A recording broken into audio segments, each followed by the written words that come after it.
시청자 여러분 안녕하십니까? 하루의 뉴스를 정리해드리는 YTN 뉴스라이트입니다.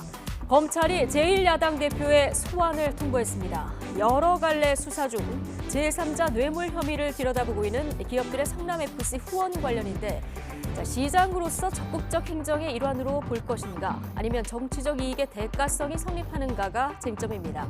이재명 대표가 응할 것인가도 관심인데요. 잠시 뒤 나이트 포커스에서 짚어보겠습니다. 평행선을 달리던 윤석열 정부 첫 예산안 협상. 오늘 저녁 무렵 드디어 여야 합의가 이루어졌죠. 어디서 한 발씩 물러나는지 잠시 뒤에 자세한 내용 정리해드리겠습니다. 목요일 뉴스라이트 오늘의 헤드라인부터 보시겠습니다.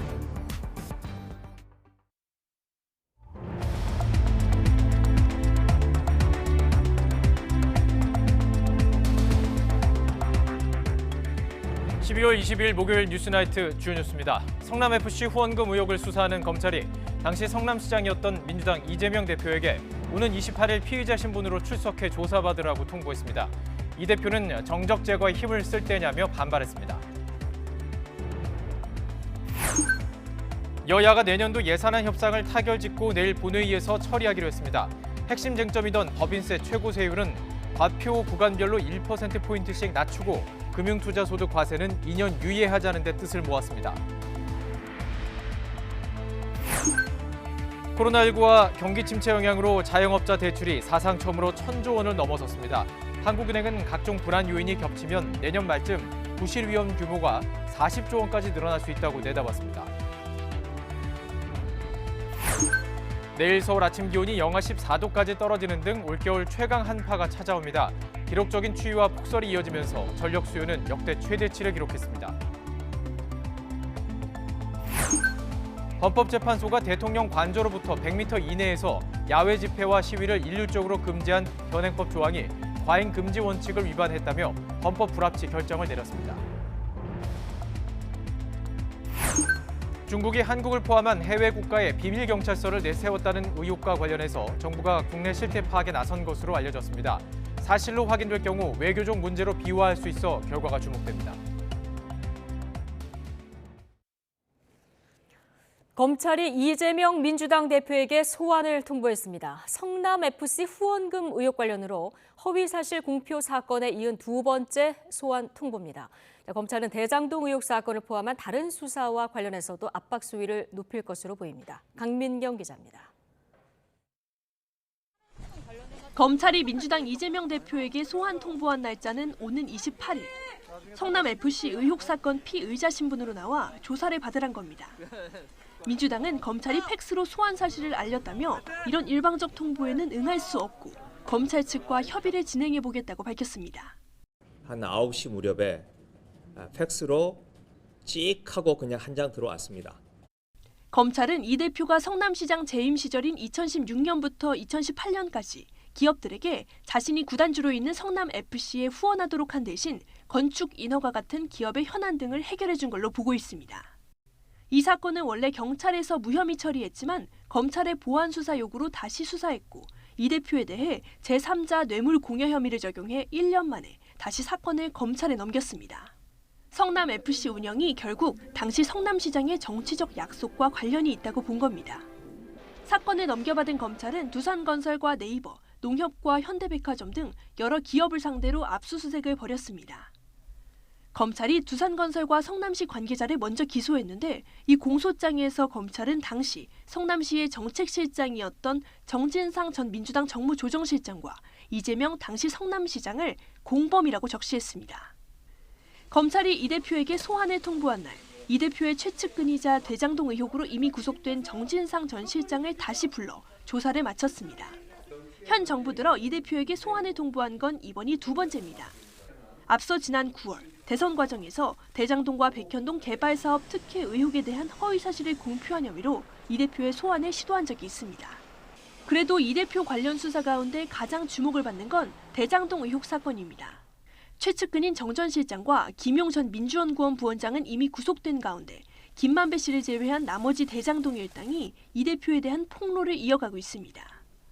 검찰도 정 전 실장의 공소장에 이 대표의 이름을 81번이나 쓰면서 둘을 정치적 동지로 간주했습니다.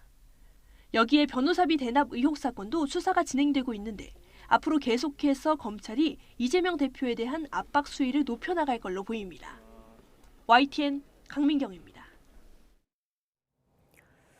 소환 통보를 받은 이재명 대표는 지금이 야당 탄압, 정적 제거에 힘을 쓸 때라면서 강하게 반발했습니다. 민주당은 오는 28일 검찰의 소환 요구에는 예정된 일정 등을 이유로 사실상 불응한다는 방침을 세웠습니다. 박기환 기자입니다. 경북 안동 재래시장에서 경청 투어에 나선 민주당 이재명 대표는 연단에 올라 검찰 소환 통보를 맹비난했습니다. 지금 야당 파괴하고 정적 제거하는데 힘쓸 때입니까, 여러분? 무혐의 결정 났던 FC 광고한 것 가지고 저를 소환하겠다고 합니다. 가장 불공정하고 몰상식하다며 윤석열 정부를 정조준했습니다. 가장 불공정하고 가장 몰상식한 정권이 바로 윤석열 정권입니다, 여러분. 당장은 통할지 몰라도 반드시 대가를 치르게 된다. 당내에서도 무례한 소환 통보라며 강력 대응을 시사했습니다. 예산 협상 상황에 제1야당 대표를 소환하는 건 정치를 말살하는 폭력이라고 쏘아붙였습니다. 민생이나 국정의 정상적 운영에는 관심이 없고 정적 제거에만 혈안이 되어 있는 모습이라고 보지 않을 수가 없습니다. 민주당은 직접 출석 여부 등은 앞으로 논의하겠다면서 오는 28일 소환에는 사실상 응할 수 없다고 선을 그었습니다. 단일 대오로 정부에 맞선다는 당 지도부의 기조와 달리 비이재명계를 중심으로 사법 리스크 현실화 우려는 확산하고 있습니다. 이 대표가 아닌 당 차원에서 나서 싸울 일은 아니라는 겁니다. 혐의가 입증된 게 없기 때문에 이재명 대표가 당당하게 싸워나가시기를 원합니다. 당이 당당하게 싸울 일은 아니죠. 검찰의 칼끝이 본격적으로 이재명 대표를 직접 겨냥하기 시작하면서 향후 수사 결과에 따라 당내 리더십도 기로에 설 수 있다는 전망이 나옵니다. YTN 박견입니다. 국민의힘은 검찰의 이재명 대표 소환 통보에 떳떳하다면 당당하게 조사받으라고 압박했습니다. 문재인 정부 통계 조작 의혹에 대해서도 국민 사기로 규정하면서 야권에 대해서 총공세에 나서고 있습니다. 정유진 기자입니다. 국민의힘은 민주당 이재명 대표에 대한 소환 통보는 당연한 절차라고 강조했습니다. 이어 거대 의석 뒤에 숨지 말고 떳떳하면 당당히 조사에 응하라고 강조했습니다. 자신을 향한 수많은 의혹을 두고 거대 의석 방패막이 뒤에 잠시 몸을 숨겨둘 수는 있어도 진실은 드러나기 마련입니다. 야당을 탄압하고 정적을 제거하려 한다는 이 대표와 민주당의 비판에는 적반하장이라고 반박했습니다. 이재명 대표가 탓해야 하는 것은 이재명 대표의 과거이지 대통령이 아닙니다.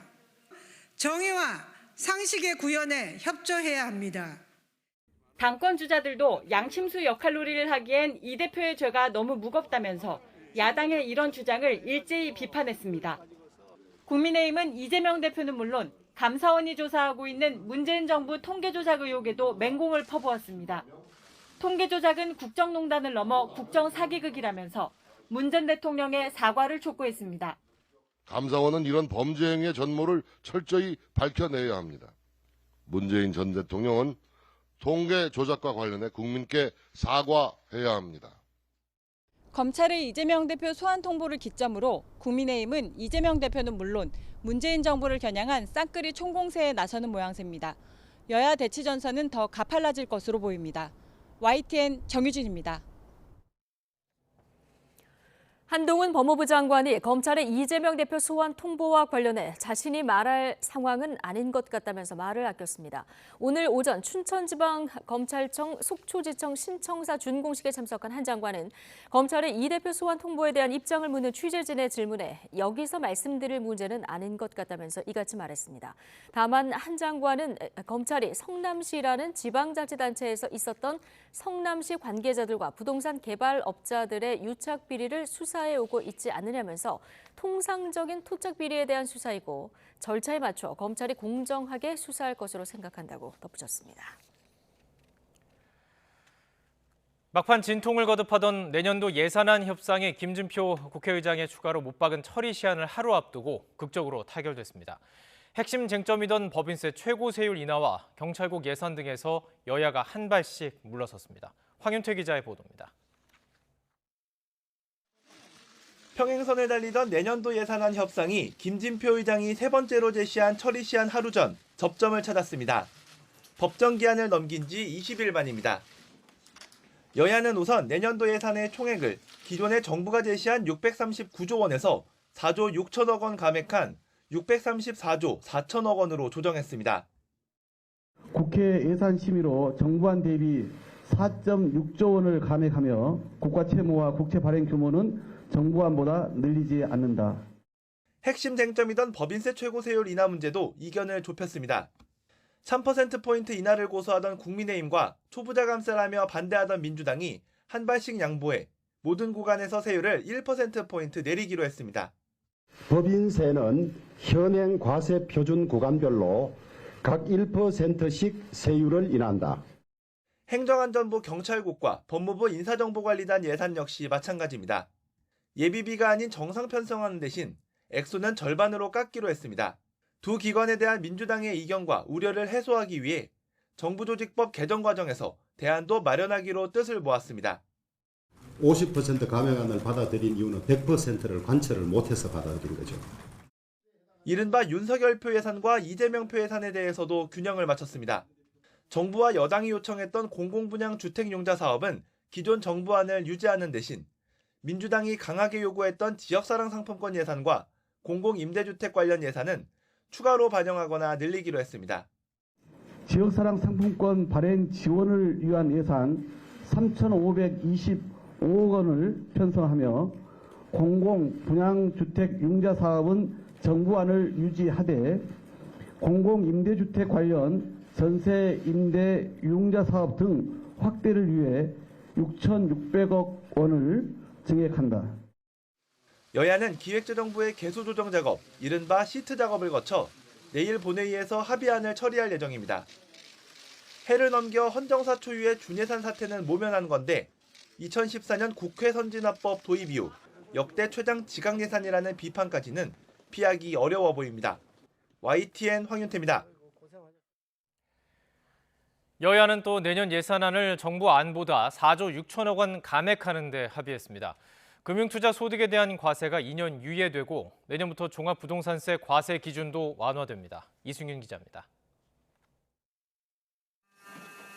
내년 예산을 정부안보다 4조 6천억 원을 줄이고 국가 채무와 국채 발행 규모는 정부안보다 늘리지 않기로 여야가 합의했습니다.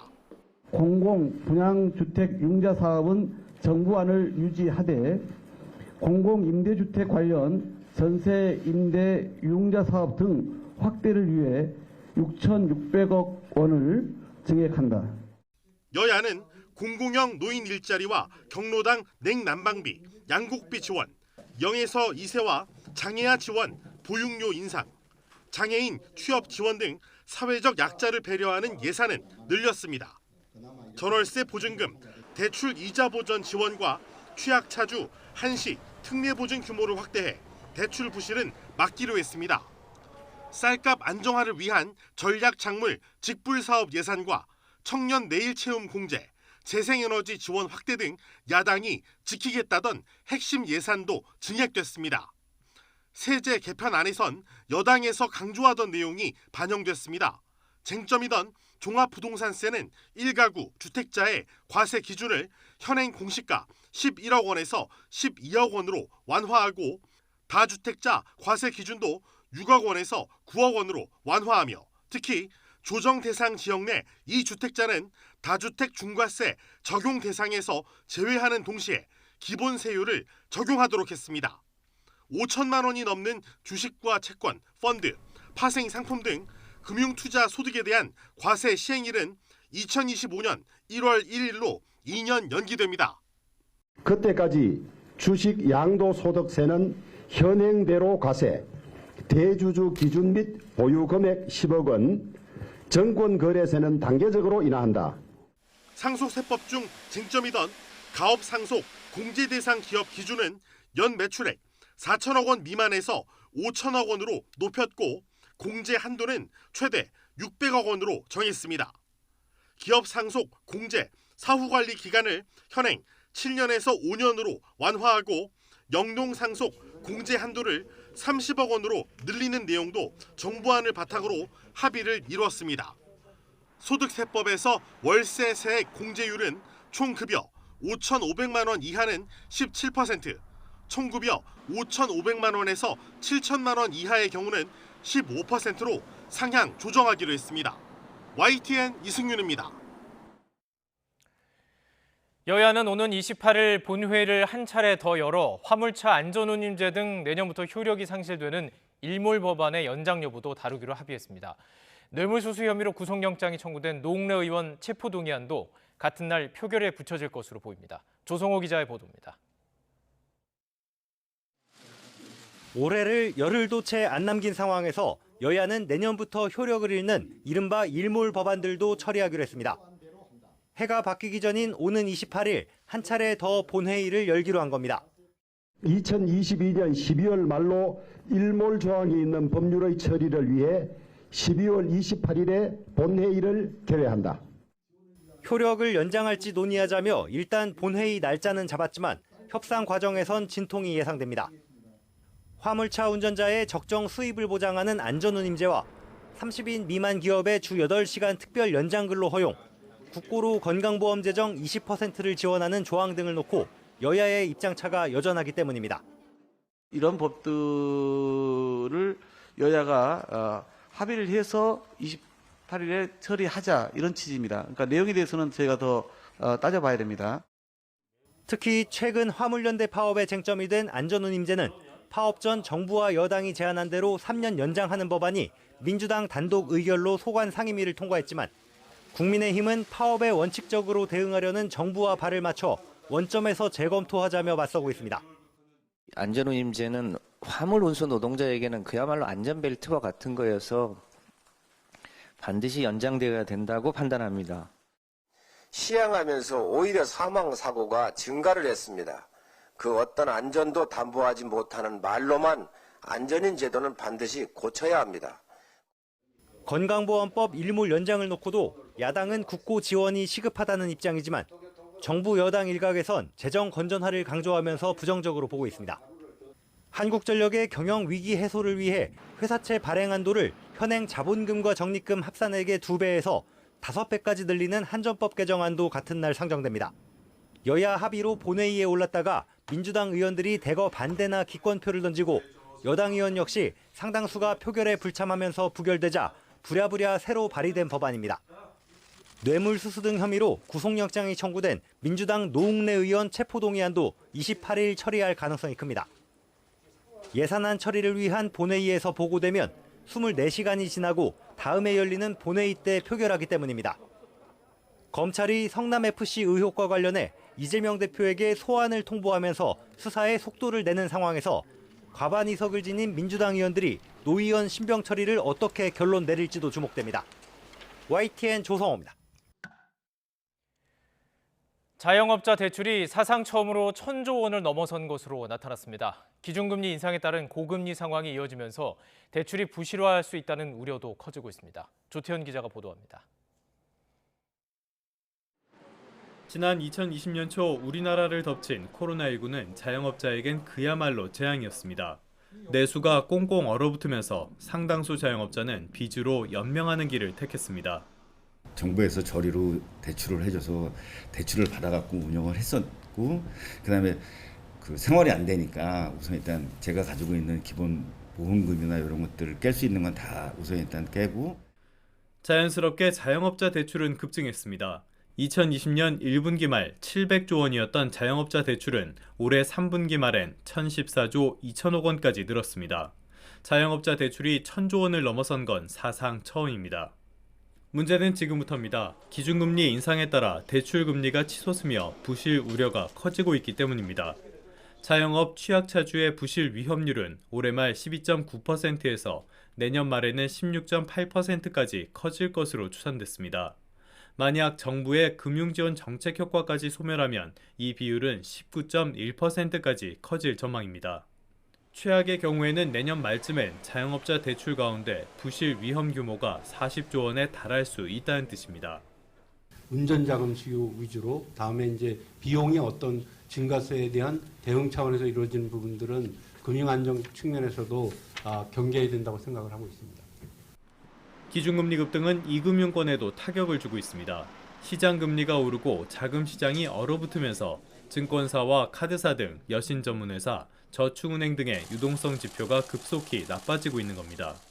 기준금리가 오르는 것은 시중은행 금리를 올리는 역할을 하게 되고요. 시중은행 금리를 올리게 되면은 가장 안전하고 수익성이 좋은 시중은행으로 돈을 몰아낼 수밖에 없기 때문에 보험사, 저축은행, 증권사 모두 다 안 좋아질 수밖에 없는 상황입니다. 한국은행은 자영업자 대출 부실을 줄이기 위해 정상차주에 대해선 금융지원 조치를 단계적으로 종료하되 취약차주에 대해선 원금 상환 유예 등 채무 재조정이 필요하다는 입장입니다. 또 대손충당금 적립 확대 등 유동성 부족 상황에 대한 관리 감독도 강화해야 한다고 강조했습니다. YTN 조태현입니다.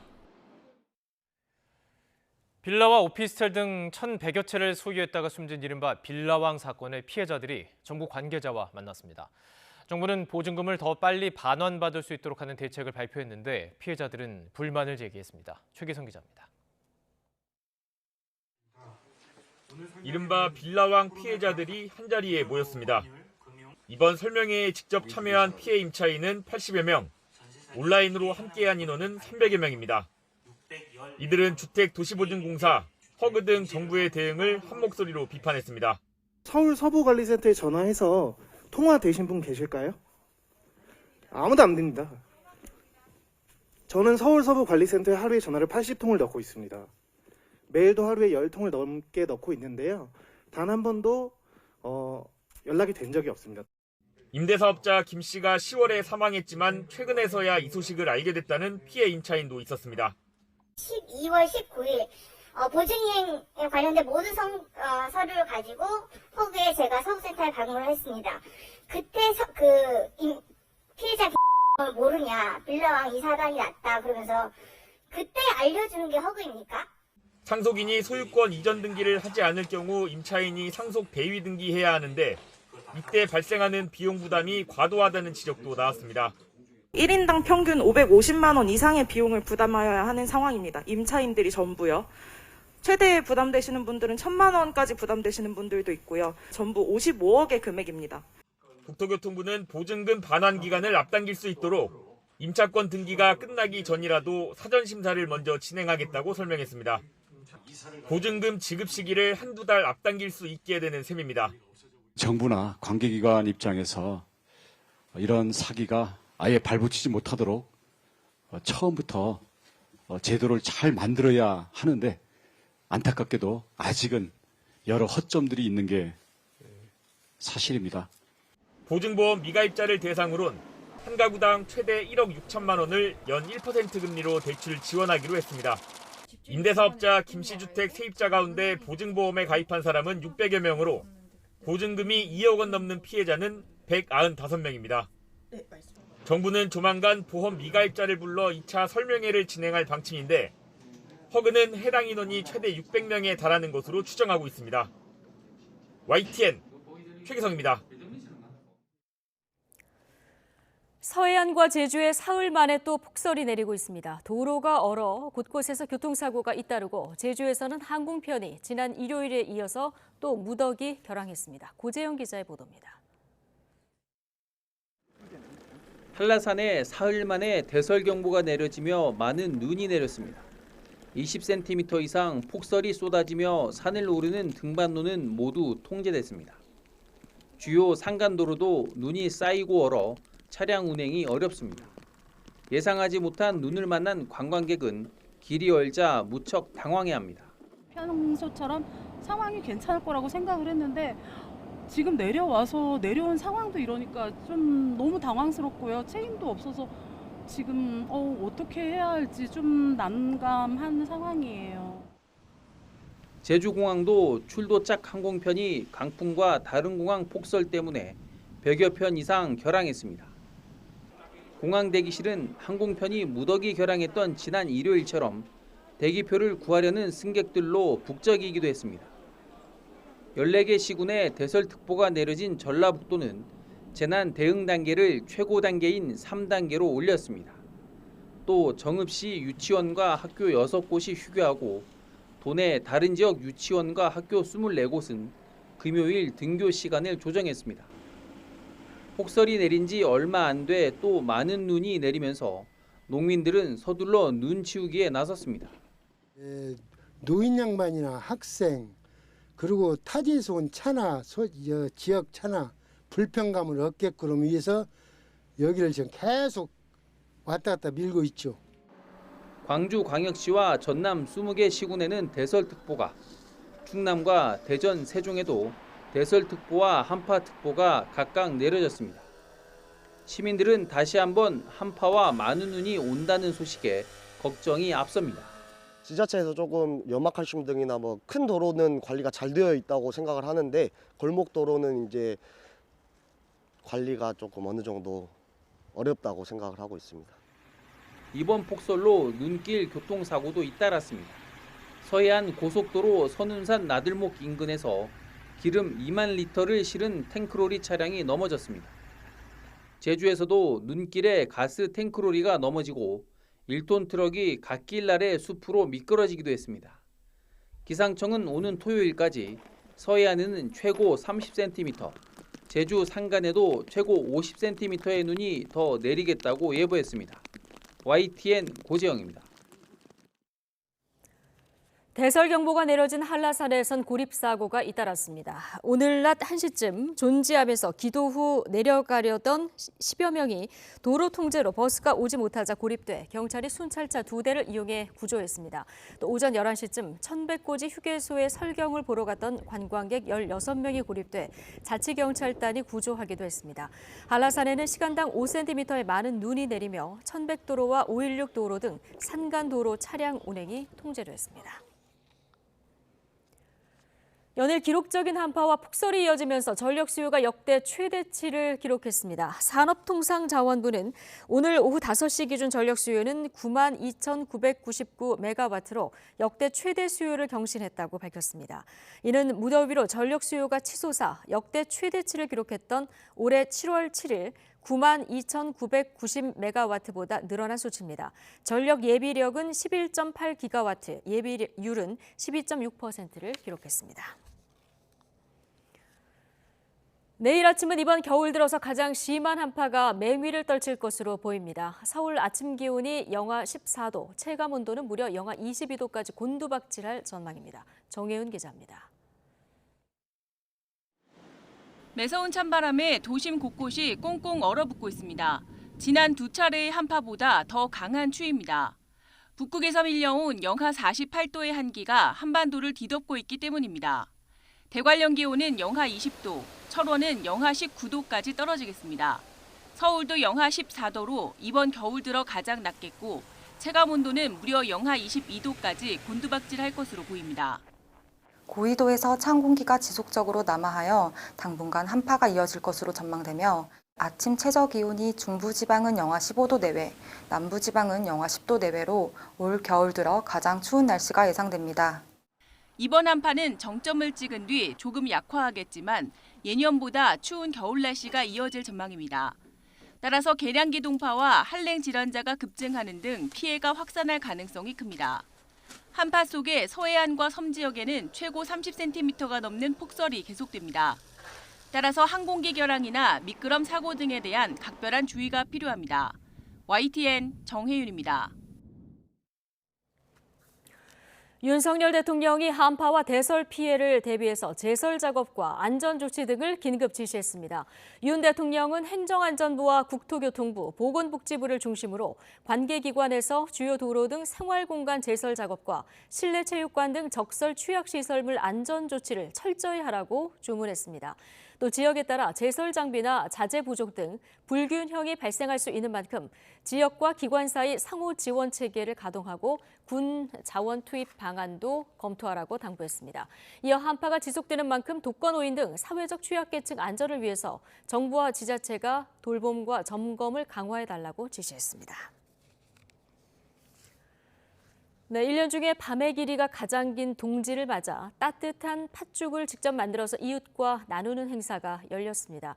이렇게 따뜻한 도움의 손길도 있지만 고물가의 후원까지 줄면서 취약계층은 그 어느 때보다 추운 겨울을 보내고 있습니다. 김다현 기자가 취재했습니다. 붉은 팥을 곱게 갈아 만든 앙금을 커다란 솥에 넣어 팔팔 끓입니다. 앙금이 골고루 섞이도록 휘휘 젓고 쫀득쫀득한 새알심까지 넣으면 먹음직스러운 팥죽이 완성됩니다. 1년 중 밤이 가장 긴 동짓날을 맞아 이웃과 팥죽을 나누는 행사가 열렸습니다. 많이 힘들지만은 저희가 12여 년을 해온 팥죽 봉사이기 때문에 안 할 수가 없었고 또 기다리는 어려우신 분이 계세요. 정성스레 쏜 팥죽은 차상위 계층 150가구에 전달됐습니다. 손자들과 함께 사는 노부부는 평소 만들어 먹기 어려운 팥죽을 받은 데 감동하며 연신 고마움을 전합니다. 나는 진짜 고맙게 생각해요. 예. 솔직히 누가 이렇게 남을 해다 갖다 줘요. 평소에 우리는 저 작은 애하고 내하고는 되게 좋아해요. 동지가 지나면 밝은 낮도 점점 길어지겠지만 취약계층에게 이번 겨울은 유난히 춥기만 합니다. 먼저 지난 8달 사이 무려 40% 가까이 오른 난방과 온수요금이 큰 부담입니다. 상대적으로 싼 등유와 연탄 가격도 가파르게 올라서 이불에만 의지해 추위를 막는 경우도 많습니다. 그러나 기부와 후원에 온기는 식어가고 있습니다. 끝이 안 보이는 불황 속에 다른 일을 보듬을 여유도 사라지는 겁니다. 지난 해에 한 2,500벌 나눠드렸는데 올해는 한 2,000벌 정도, 500벌 정도 적다고 생각하시면 될 것 같습니다. 고물가 여파로 모두가 팍팍하게 하루하루를 보내고 있지만 이럴 때일수록 작은 것도 함께 나누는 따뜻한 마음이 필요해 보입니다. YTN 김다현입니다. 네, 무인 점포에서 벌어진 컵라면 상습 절도 사건을 수사한 경찰이 생계가 어려운 피의자의 상황을 알고는 생필품부터 급히 지원한 사실이 알려졌습니다. 50대 피의자는 한 명이 간신히 누울 공간에서 몸이 불편한 남편과 살고 있었는데 배가 고파서 그랬다면서 사죄했습니다. 차상은 기자입니다. 무인 점포에 들어온 한 여성. 진열대에 있는 컵라면 2개를 집어 비닐봉지에 담더니 결제는 하지 않고 밖으로 나갑니다. 다음 날에도 그 다음 날에도 이 여성의 범행은 계속됐습니다. 한 번 왔다 가시고 두 번 왔다 가시고 이게 3번, 4번이 되니까 그다음부터 이제 저도 불안해서 CCTV를 계속 봤던 거고요. 근처에 사는 50대 여성 A씨를 범인으로 특정한 경찰은 본격적인 조사는 잠시 미뤘습니다. 대신 컵라면과 마스크 같은 생필품부터 먼저 사와서 A씨에게 건넸습니다. A씨의 주거 환경이 너무 열악해서입니다. 한 사람이 누우면 다른 가재도구나 이런 건 전혀 놓을 수 없는 아주 열악한 환경으로 확인이 되었습니다. 우리가 배고픔을 우선 해결해 줘야 조사가 되겠다 싶어서. 실내 난방은 전기장판이 전부였고 함께 사는 남편에게 방을 내주고 A씨는 복도에서 밤을 보내왔습니다. 두 사람 모두 대화가 쉽지 않을 정도로 몸이 불편해 기초생활 지원에만 의지하던 중 끼니를 해결하기 위해 무인점포 물건에 손을 댄 것으로 파악됐습니다. A씨가 범행을 저지른 무인점포입니다. 이곳에 있던 컵라면과 과자 그리고 음료수를 주로 가져갔는데 배가 고파서 그랬다고 경찰에 진술했습니다. A씨가 16차례 훔친 컵라면 값 등을 모두 더하면 8만 원 정도. 이번 사례 같은 10만 원 이하의 생계형 절도는 매년 꾸준히 증가하는 추세입니다. 경찰은 복지를 담당하는 지자체에 연락해 사각지대에 놓인 이들을 다시 한번 살펴봐 달라고 당부했습니다. YTN 차상입니다. 이태원 참사를 수사하고 있는 경찰청 특별수사본부가 최성범 용산소방서장에 대해 구속영장을 신청하겠다는 의지를 드러냈습니다. 한 차례 영장이 기각됐던 이임재 전 서울 용산경찰서장과 112 상황실장의 두 번째 구속 전 피의자 신문은 내일 열립니다. 김철희 기자가 보도합니다. 최성범 서울 용산 소방서장이 이태원 참사 당일 현장에 다다른 시각은 밤 10시 28분. 현장 지휘팀장에게서 지휘권을 받았다고 선언한 시점은 밤 11시 8분이었습니다. 경찰청 특별수사본부 관계자는 최성범 서장이 도착해서 40분 동안 전화통화나 무전지휘를 전혀 하지 않았다고 설명했습니다.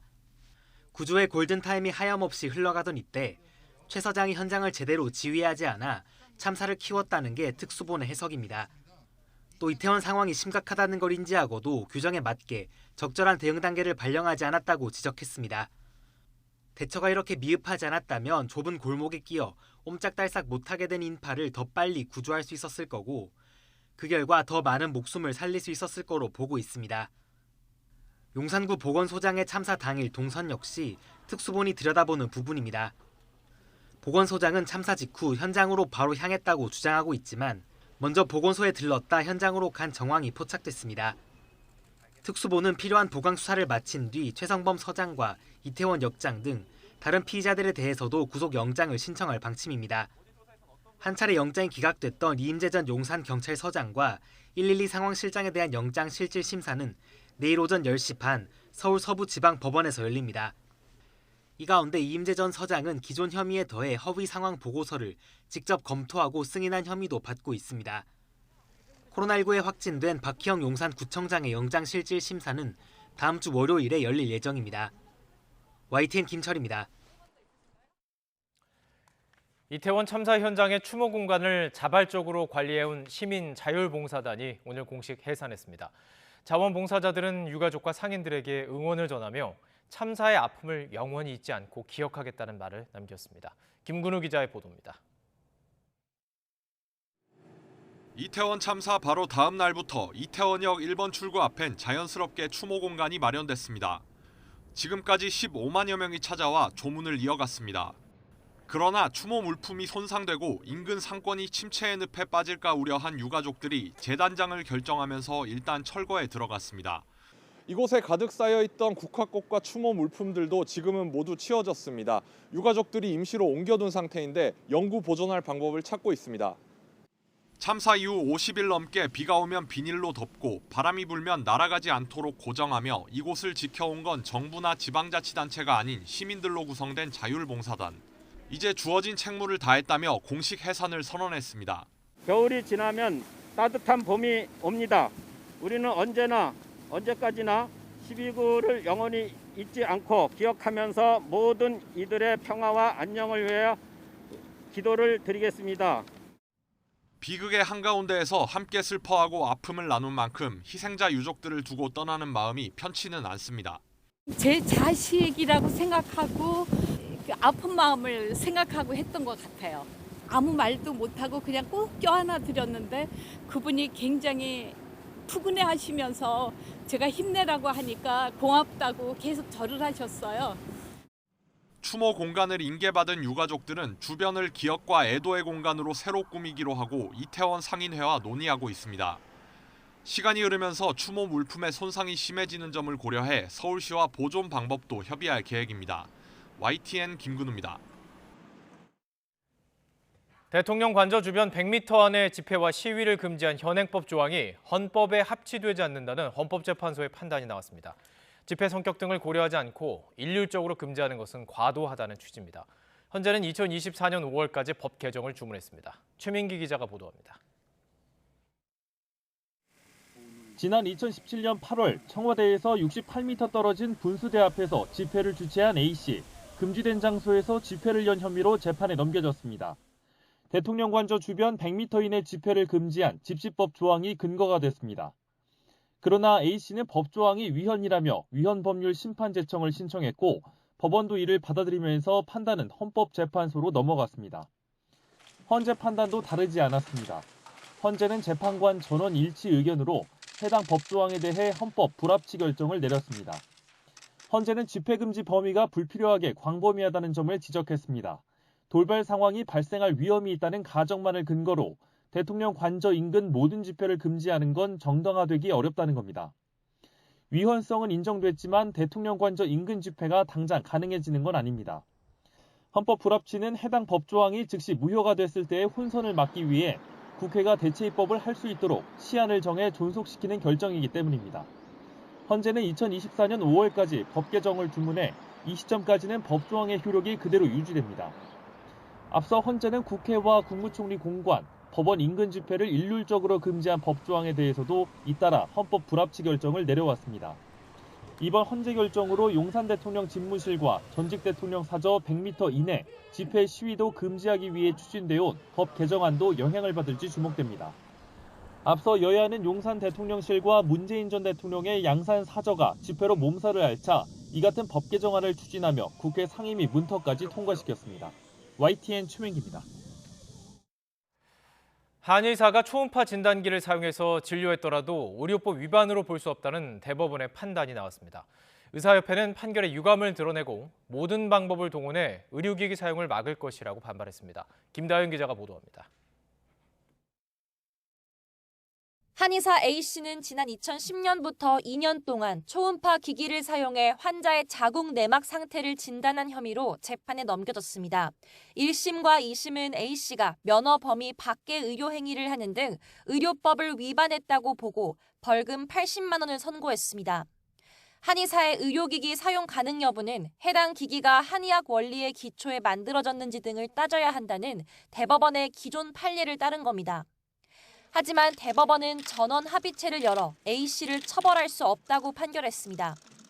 한의사가 진단의 정확성을 높이기 위해 보조수단으로 초음파 진단 기기를 사용한 걸 두고 형사 책임을 지을 순 없다는 겁니다.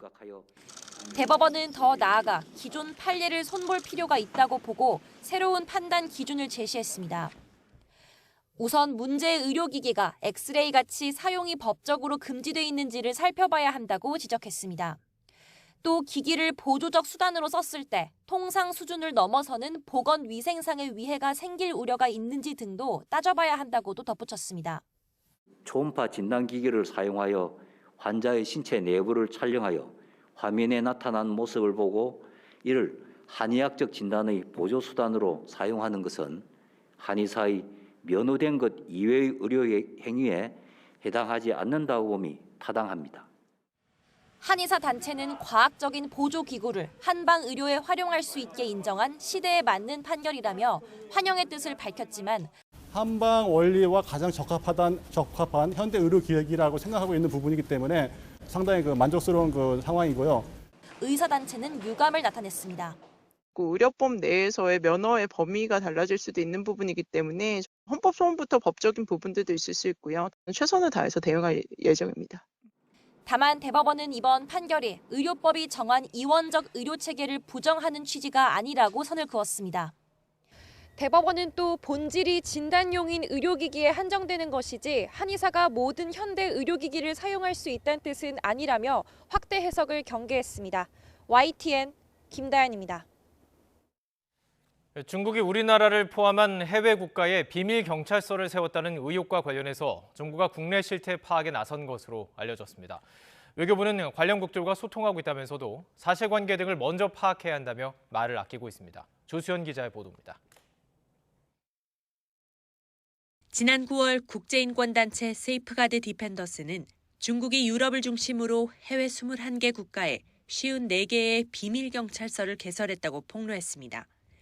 이후 지난달에는 한국을 포함해 48곳에서도 추가 시설을 확인했다고 공개했습니다. 중국 정부가 이 시설을 통해 도망친 중국 반체제 인사들을 잡아들이고 관련 정보를 수집하는 활동을 한다는 주장입니다. 이에 따라 우리 정부가 국내 실태 파악에 나선 것으로 알려졌습니다. 국내 방첩 조직 등이 참여하는 방식으로 실태 조사가 이루어지고 있지만 외교부는 사실관계 파악이 먼저라며 구체적인 언급을 자제하고 있습니다. 외국 기관의 국내 활동과 관련해서는 우리 국내 법령과 국제 규범에 따라서 이루어질 수 있도록 관련국들과 소통하고 있음을 다시 한번 말씀드립니다. 우리나라 내 중국 비밀경찰서 운영이 사실이라면 국제 규범과 관행 위반 소지가 있습니다. 주재국의 승인 없이 공식 외교공관이 아닌 곳에서 영사 업무를 하면 영사관계에 관한 비엔나 협약에 어긋나기 때문입니다. 따라서 이런 활동이 확인될 경우 한중 간 외교적 문제로 비화할 수 있어 정부의 실태 조사 결과에 관심이 집중됩니다. YTN 조수연입니다. 중국 외교부는 한국에도 중국의 이른바 해외 비밀 경찰서가 개설됐다는 의혹을 부인했습니다.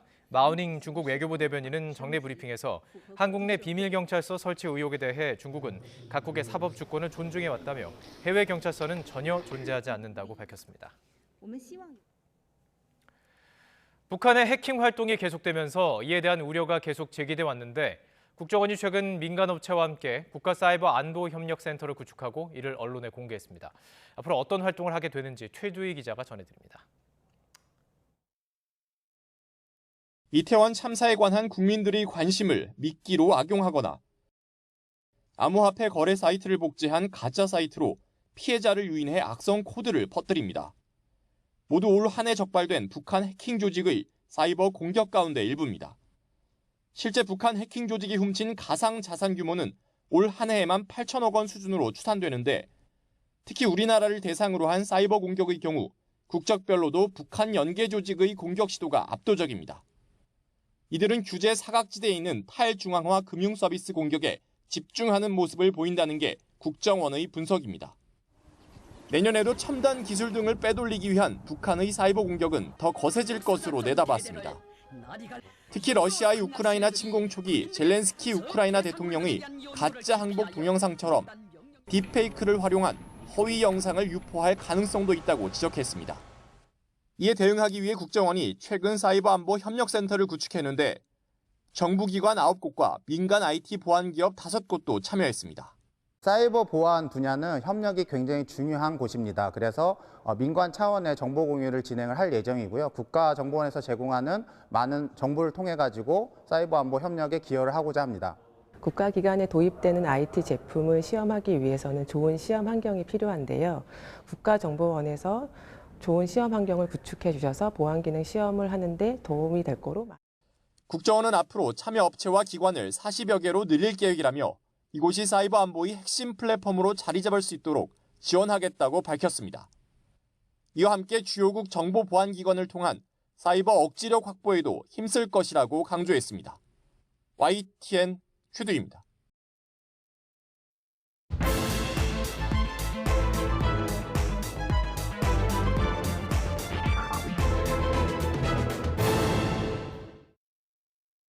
네, 오늘의 정치권 관심 뉴스들 진단해보는 나이트 포커스 김종혁 국민의힘 비대위원 그리고 김준일 뉴스톱 대표 오늘 두 분 모셨습니다. 어서 오십시오. 예, 안녕하세요. 예, 안녕하십니까. 내년 예산안 극적으로 합의가 됐습니다. 법정 시한을 초과한 지 20일 만인데 당초 639조였는데요. 4조 6천억 원 정도가 감액이 돼서 지금 634조 4천억 원으로 조정이 됐습니다. 주요 내용을 김준일 대표께서 먼저 좀 정리해 주실까요? 예, 사실 뭐 감액 저 규모는 네. 별로 크게 감액된 거라고 보기는 어렵고요. 그냥 원만하게 합의가 됐다 이렇게 보면 될 것 같습니다. 그래서 예. 가장 쟁점은 이제 법인세하고 네. 경찰국, 그러니까 행정안전부 경찰국 그리고 법무부의 인사정보관리단 예. 여기에 예산이었거든요. 근데 이게 예산이 10억 원도 안 되는 돈이었어요. 그렇죠. 이 두 기관에. 그래서 사실은 이거는 기싸움이 좀 컸다. 그러니까 민주당 입장에서 야당 입장에서는 이거는 불법이다. 설치할 근거가 없다. 예를 들면 법무부 같은 경우에는 인사정보 뭐 이런 게 그 법무부의 업무에 들어가 있지 않아요. 예. 이를테면 뭐 교도행정, 뭐 이러면 검찰, 뭐 이런 것만 있으니까 이거 자체가 불법이라고 주장을 했고 그래서 이제 서로 이제 좀 기싸움이 있었는데 결국은 예산을 절반만 예. 책정하고 절반을 삭감하는 걸로 좀 했습니다. 그래서 이게 불법 여부가 만약 확실히 정리가 되면은 네. 그때 더 이제 책정을 하든지 그 이후에 이제 대응을 하기로 했고. 여당 입장에서는 50% 감액이 됐어도 조직을 인정을 받은 셈이니까 이게 또 의미가 있다고 보면 되겠네요. 그렇게 이제 봐야죠. 예. 사실 뭐 정치라는 게 이런 거죠. 그러니까 좀 서로 양보하고 타협하고 이런 게 정치라서 뭐 늦었지만은 정말 환영을 하고 네. 법인세 같은 경우에도 절묘하게 좀 안을 만든 것 같아요. 그러니까 이게 정부에서는 그러니까 그러니까 저 3천억 원 이상 기업에 대해서는 그 새로 신설된 문재인 정부 때 신설된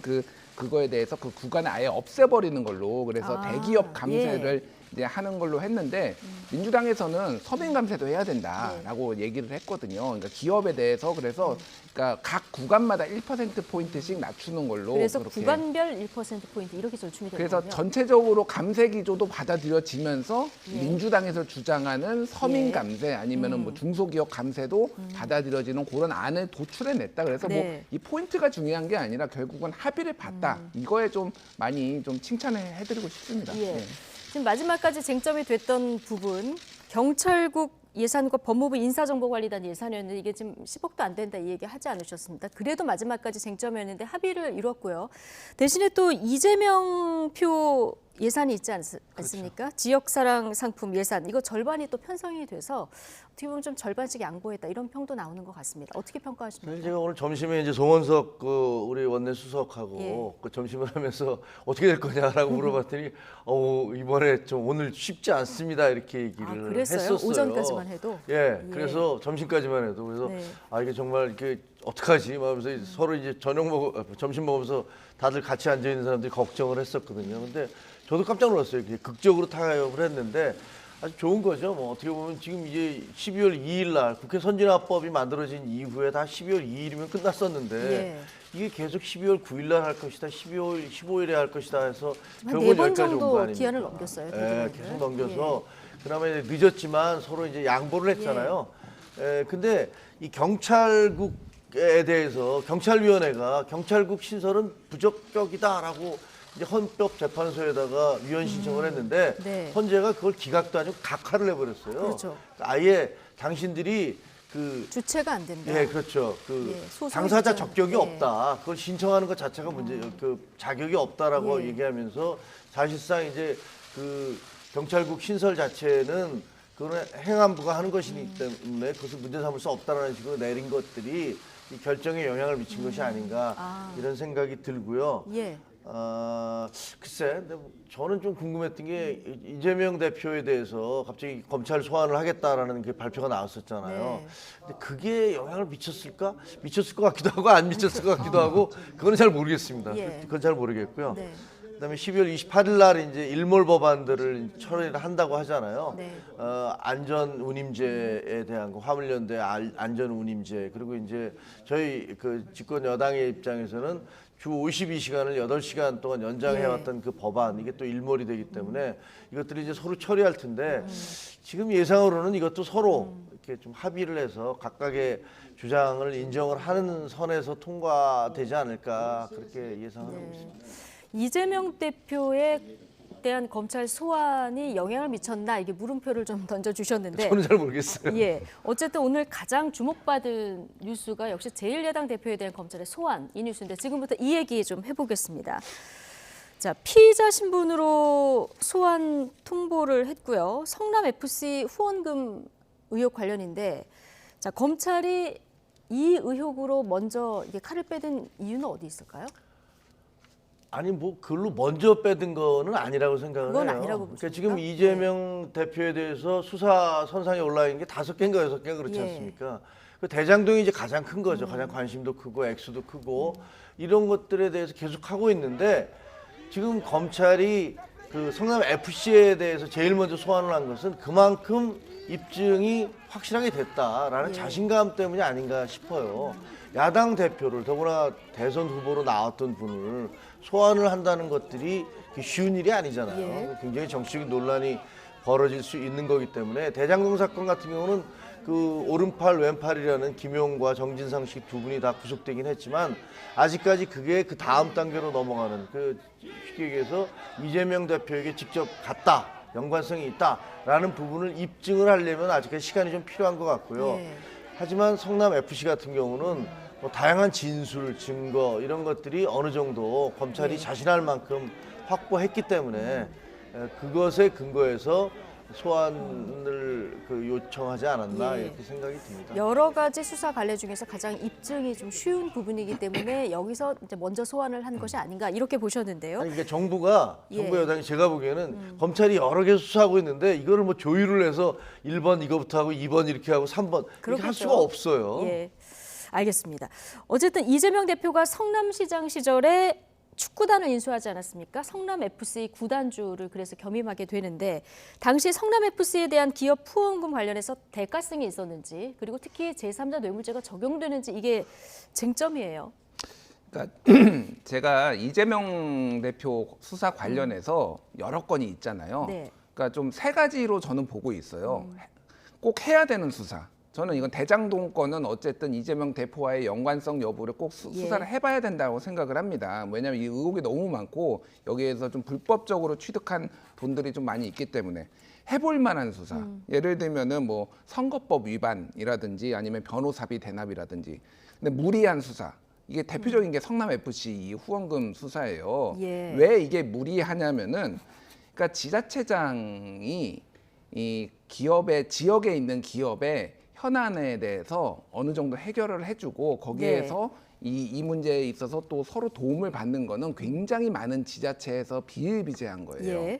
그러니까 일단은 이게 좀 히스토리를 좀 최대한 압축해서 제가 설명을 해드리겠습니다. 자, 성남이라는 그 당시에 6회 우승을 한 대한민국 최고의 구단이었어요. 축구 구단이었어요. 그런데 여기가 갑자기 성남이 이제 1화 이제 통일교죠. 손을 떼기로 합니다. 그러면서 이거를 해체할 것인지 아니면 타 지역으로 넘길 것인지 아니면 시민구단으로 할 것인지를 이제 논쟁이 붙었어요. 성남시에서. 근데 어쨌든 성남 이렇게 명문구단을 우리가 가져야 된다라고 해가지고 성남 FC를 만들었습니다. 그래서 이거가 이제 시민구단이 된 거예요. 근데 돈을 그런데 갑자기 책정을 이제 하게 되니까 전년도 예산은 이미 다 잡혀 있고 이거를 운영할 자금이 없는 거예요. 그러니까 게다가 당시에 새누리당 야당이 강하게 반대를 했습니다. 이거를 이렇게 성남 시민구단으로 하는 거를.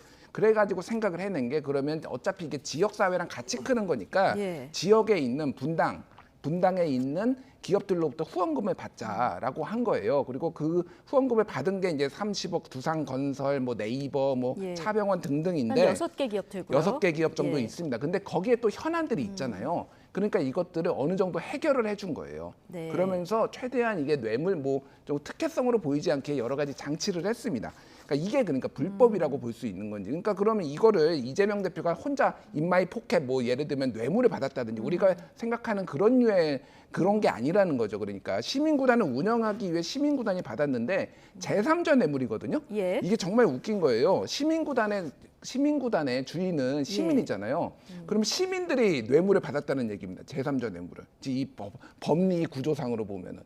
이거 자체가 굉장히 무리하다라는 거죠. 그러니까 지금 옛날에 뭐 최순실 씨, 최서원 씨의 뭐 이를테면 미르재단을 얘기를 하는데 미르재단이 받아가지고 그거는 최서원 씨가 그 돈을 자기가 사실상 가처분할 수 있는 그런 걸로 이제 본 거잖아요. 근데 이거는 시민구단을 운영하는데 돈이 다 들어간 거예요. 근데 이거를 제3자 뇌물로 볼 수 있느냐라는 거예요. 그러니까 대표적으로 가장 검찰이 지금 무리한 수사를 하고 있다. 이렇게 좀 볼 수밖에 없는 거죠. 그 K 미르재단하고는 좀 다른 구조다 이렇게 보시는 건가요? 완전히 다르죠. 비교하는, 완전히 다르죠. 그러니까 K스포츠재단, 미르재단 같은 경우에는 최서원 씨가 운영을 하고 그거를 돈을 받아가지고 그거를 상당수를 개인이 뭐 쓰거나 그리고 쓸 수 있는 그런 개연성이 상당히 높았잖아요. 근데 이거는 이미 성남 FC 구단 운영으로 다 써버렸어요.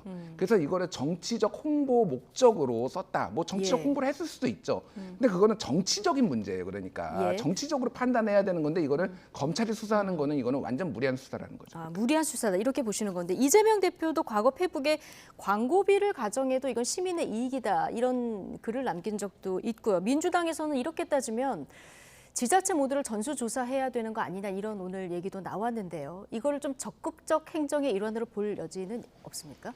저는 좀 다른 관점을 갖고 있는데요. 기본적으로 그 이재명 정치인 이재명의 정치적 야욕, 그 야심이랄까 이런 것들이 빚어낸 그런 참사다라고 생각을 합니다. 원래 어떤 구단이라는 것들이 만들어져서 그 구단을 이제 매각을 하게 되면 정상적이라면 다른 기업이 사가는 게 맞겠죠. 여러 가지 논란 끝에 뭐 축소를 하든지 아니면 뭐 다른 쪽에서 어떤 식으로든 인수를 하게 되는데 이제 제 그냥 추정입니다만 그 성남시장 당시에 정치인이 이재명은 저것을 시민구단이라는 것을 만들어낸 거예요. 구단주가 본인이 된 거예요. 만약에 성남 FC가 계속 승승장구를 하게 되면 그 구단주에 대한 어떤 그런 명성이라든가 뭐 지금 외국도 마찬가지잖아요. 그런 것들이 올라가겠죠. 이름은 시민을 붙였지만 거기서 본인이 이제 구단주를 하면서 자신의 정치적 이미지 같은 것들을 높여내기 위해서 저런 것들을 인수하지 않았나라는 생각이 들고요. 근데 당장 인수를 했는데 기업이 아니잖아요. 그럼 그 돈을 어디서 만들어낼 겁니까? 결국은 시민들 세금으로 만들어내든가. 그럼 시민이 세금이 계속 들어가면 시민들이 뭐라 그럴 거 아니에요. 그러니까 결국은 기업들로부터 돈을 받아내게 되는데 그 기업들로부터 돈을 받아내면서 특혜를 준 거잖아요. 예를 들면 병원 부지라는 것들을 상업용지로 바꿔주면서 그 돈이 어마어마하게 많은 수익을 받게 되니까 그중에 일부를 그러면 광고비로 내라. 거기에 6개인가 기업이 관련돼 있어요. 네이버, 뭐 차병원 여러 개가 있는데 보면 전부 다 개인들의 이해관계가 걸려 있고 거기서 이득을 다 취해요. 그리고 그 이득 중에 얼마를 돌려주는 거예요. 그러면 이거 대장동하고 어떻게 보면 구조가 비슷해요. 대장동 사업을 하면서 거기서 발생한 수익을 그건데 이번에는 그것이 그때 김만배 일당들에게 넘어간 것이고 이것은 구단주라는 자기가 구단주가 돼 있는 그런 성남 FC로 넘어간 구조이기 때문에 법적으로는 이게 분명히 저는 제3자 뇌물죄에 해당한다고 생각을 합니다. 자, 그러면 이재명 대표가 정치적으로 이득을 받느냐 안 받느냐 이게 이제 관건이 될 텐데요. 아니 이게 그건 정치적인 얘기지만 법적으로는 법률가들의 얘기를 들어보면 이런 식의 구조는 어쨌든 그게 과연 그게 합당하냐 아니냐는 좀 따져봐야 될 것 같아요. 근데 어쨌든 법적으로는 이게 제3자 뇌물의 구조다라고 얘기를 하더라고요. 앞서 K미르재단 후원금과 이번 후원금은 완전히 다르다. 김준일 대표는 이렇게 보셨거든요. 근데 그때 당시에 실질적으로 최순실 씨에게 돈이 들어간 게 없어요. 손으로 간 게 없어요. 그 구조가 만들어졌기 때문에 그 구조를 놓고서 사법 처리를 한 거란 말이에요. 이것도 이런 구조가 만들어지면 예를 들어서 과거에는 뇌물을 주는 한 방편으로요. 어떤 권력이 있는 사람, 뭐 이게 예를 들면 국세청에 있든지 이건 그 국세청을 폄하하려는 얘기가 아닙니다. 어떤 권력이 있는 사람이 있으면 그 부인이 화랑을 하거나 보석상을 하면 뇌물을 주려는 사람들이 실제로 이 사람에게 잘 보이기 위해서 여기에 가서 막 사주는 거예요, 그거를. 그러면 그게 제3자가 이득을 취하게 되는 거잖아요. 그래서 이렇게 정치적으로 이득을 얼마나 얻었는지는 잘 모르겠지만 제가 생각하는 것은 구조가 만들어진 것은 그런 정치적 이해관계 때문에 다른 기업에 넘기지 않고 시민구단이라는 걸 만들어낸 것 같고 운영비를 하려고 보니까 그걸 세금을 넣을 수가 없으니까 결국 기업들로부터 돈을 받아낸 게 아닌가 이런 생각이 듭니다. 자, 앞서 이제 여러 갈래의 이재명 대표에 대한 수사 중에서 이 수사는 좀 무리한 수사다 이렇게 보셨는데, 자, 민주당의 검사 출신 의원인 조응천 의원이 지난 9월에 이런 얘기를 했습니다. 두산건설이 이제 기부 체납을 하게 되는데 원래 15%를 하려고 하다가 10%로 이제 내리지 않았습니까? 근데 그 5%를 광고로, 그러니까 현금으로 이제 지급을 한 이 부분을 좀 눈여겨볼 만하다라고 얘기를 했는데. 자, 당시 2014년쯤에는 그 현금 체납은 불법이었습니까? 그러니까 이게 현금 체납은 2016년에 생겼고 2014년 당시에는 이제 현물 체납만 하기로 돼 있습니다. 그러니까 이게 용도 변경이 되면은 그거에 대해서 어느 정도 기여분은 이제 내야 되는 건데 그게 이제 15%였거든요. 다만 이제 성남 FC에 낸 후원금 자체가 이거랑은 직접적인 관련이 없다라는 거예요. 이게 또 히스토리가 있습니다. 그러니까 1991년에 두산이 정자역 부근이거든요. 정자역 부근에다가 땅을 사는데 왜 사냐면은 병원을 짓겠다고 사요, 두산이. 그런데 분당 서울대 병원 등등이 올라가면서 공사를 중단해 버립니다, 두산이. 근데 이게 채산성이 없다. 너무 병원이 많이 생겨서 그러면서 그때부터 용도 변경을 해달라고 해요. 90년대 중반부터 그때는 이재명하고 실제로 공문도 보내지 않았습니까? 그러니까 이재명 시장하고 아무 관계없이 90년대 중반부터 이거 용도 변경 좀 해줘라. 여기 병원 안 짓고 딴 거 짓겠다라고 얘기를 해요. 근데 당연히 시에서는 안 들어주죠. 그게 안 들어준 그게 한 15년 역사가 있어요. 그런데 여기 성남시에서 당시에 들어준 게 성남 FC 건도 있겠지만 뭐가 있냐면은 박근혜 정부의 공공기관 이전 정책이 있었어요. 그래가지고 성남에 분당에 상당히 많았거든요. 그때 있었던 게 LH, 그 성남에서 옮겨야 되는 게 한국가스공사, 한전 KPS, 한국도로공사, 그리고 백현동의 그 한국식품연구원 이 많은 공기업들이 다 지방으로 가게 된 거예요. 그러면은 여기는 세수가 줄어들잖아요. 그러니까 두산하고 일종의 성남시가 딜을 한 게 용도 변경 해줄 테니까 대신에 여기에다가 너희 회사를 다 들여와. 그래서 여기 본사 짓고 여기에다가 그 두산 관계사들, 두산 매거진 이런 것들 다 들여오면 우리가 해줄게 된. 그러면은 그만큼 빠져나간 그 고용 창출을 이만큼 할 수 있고 세수도 할 수 있잖아요.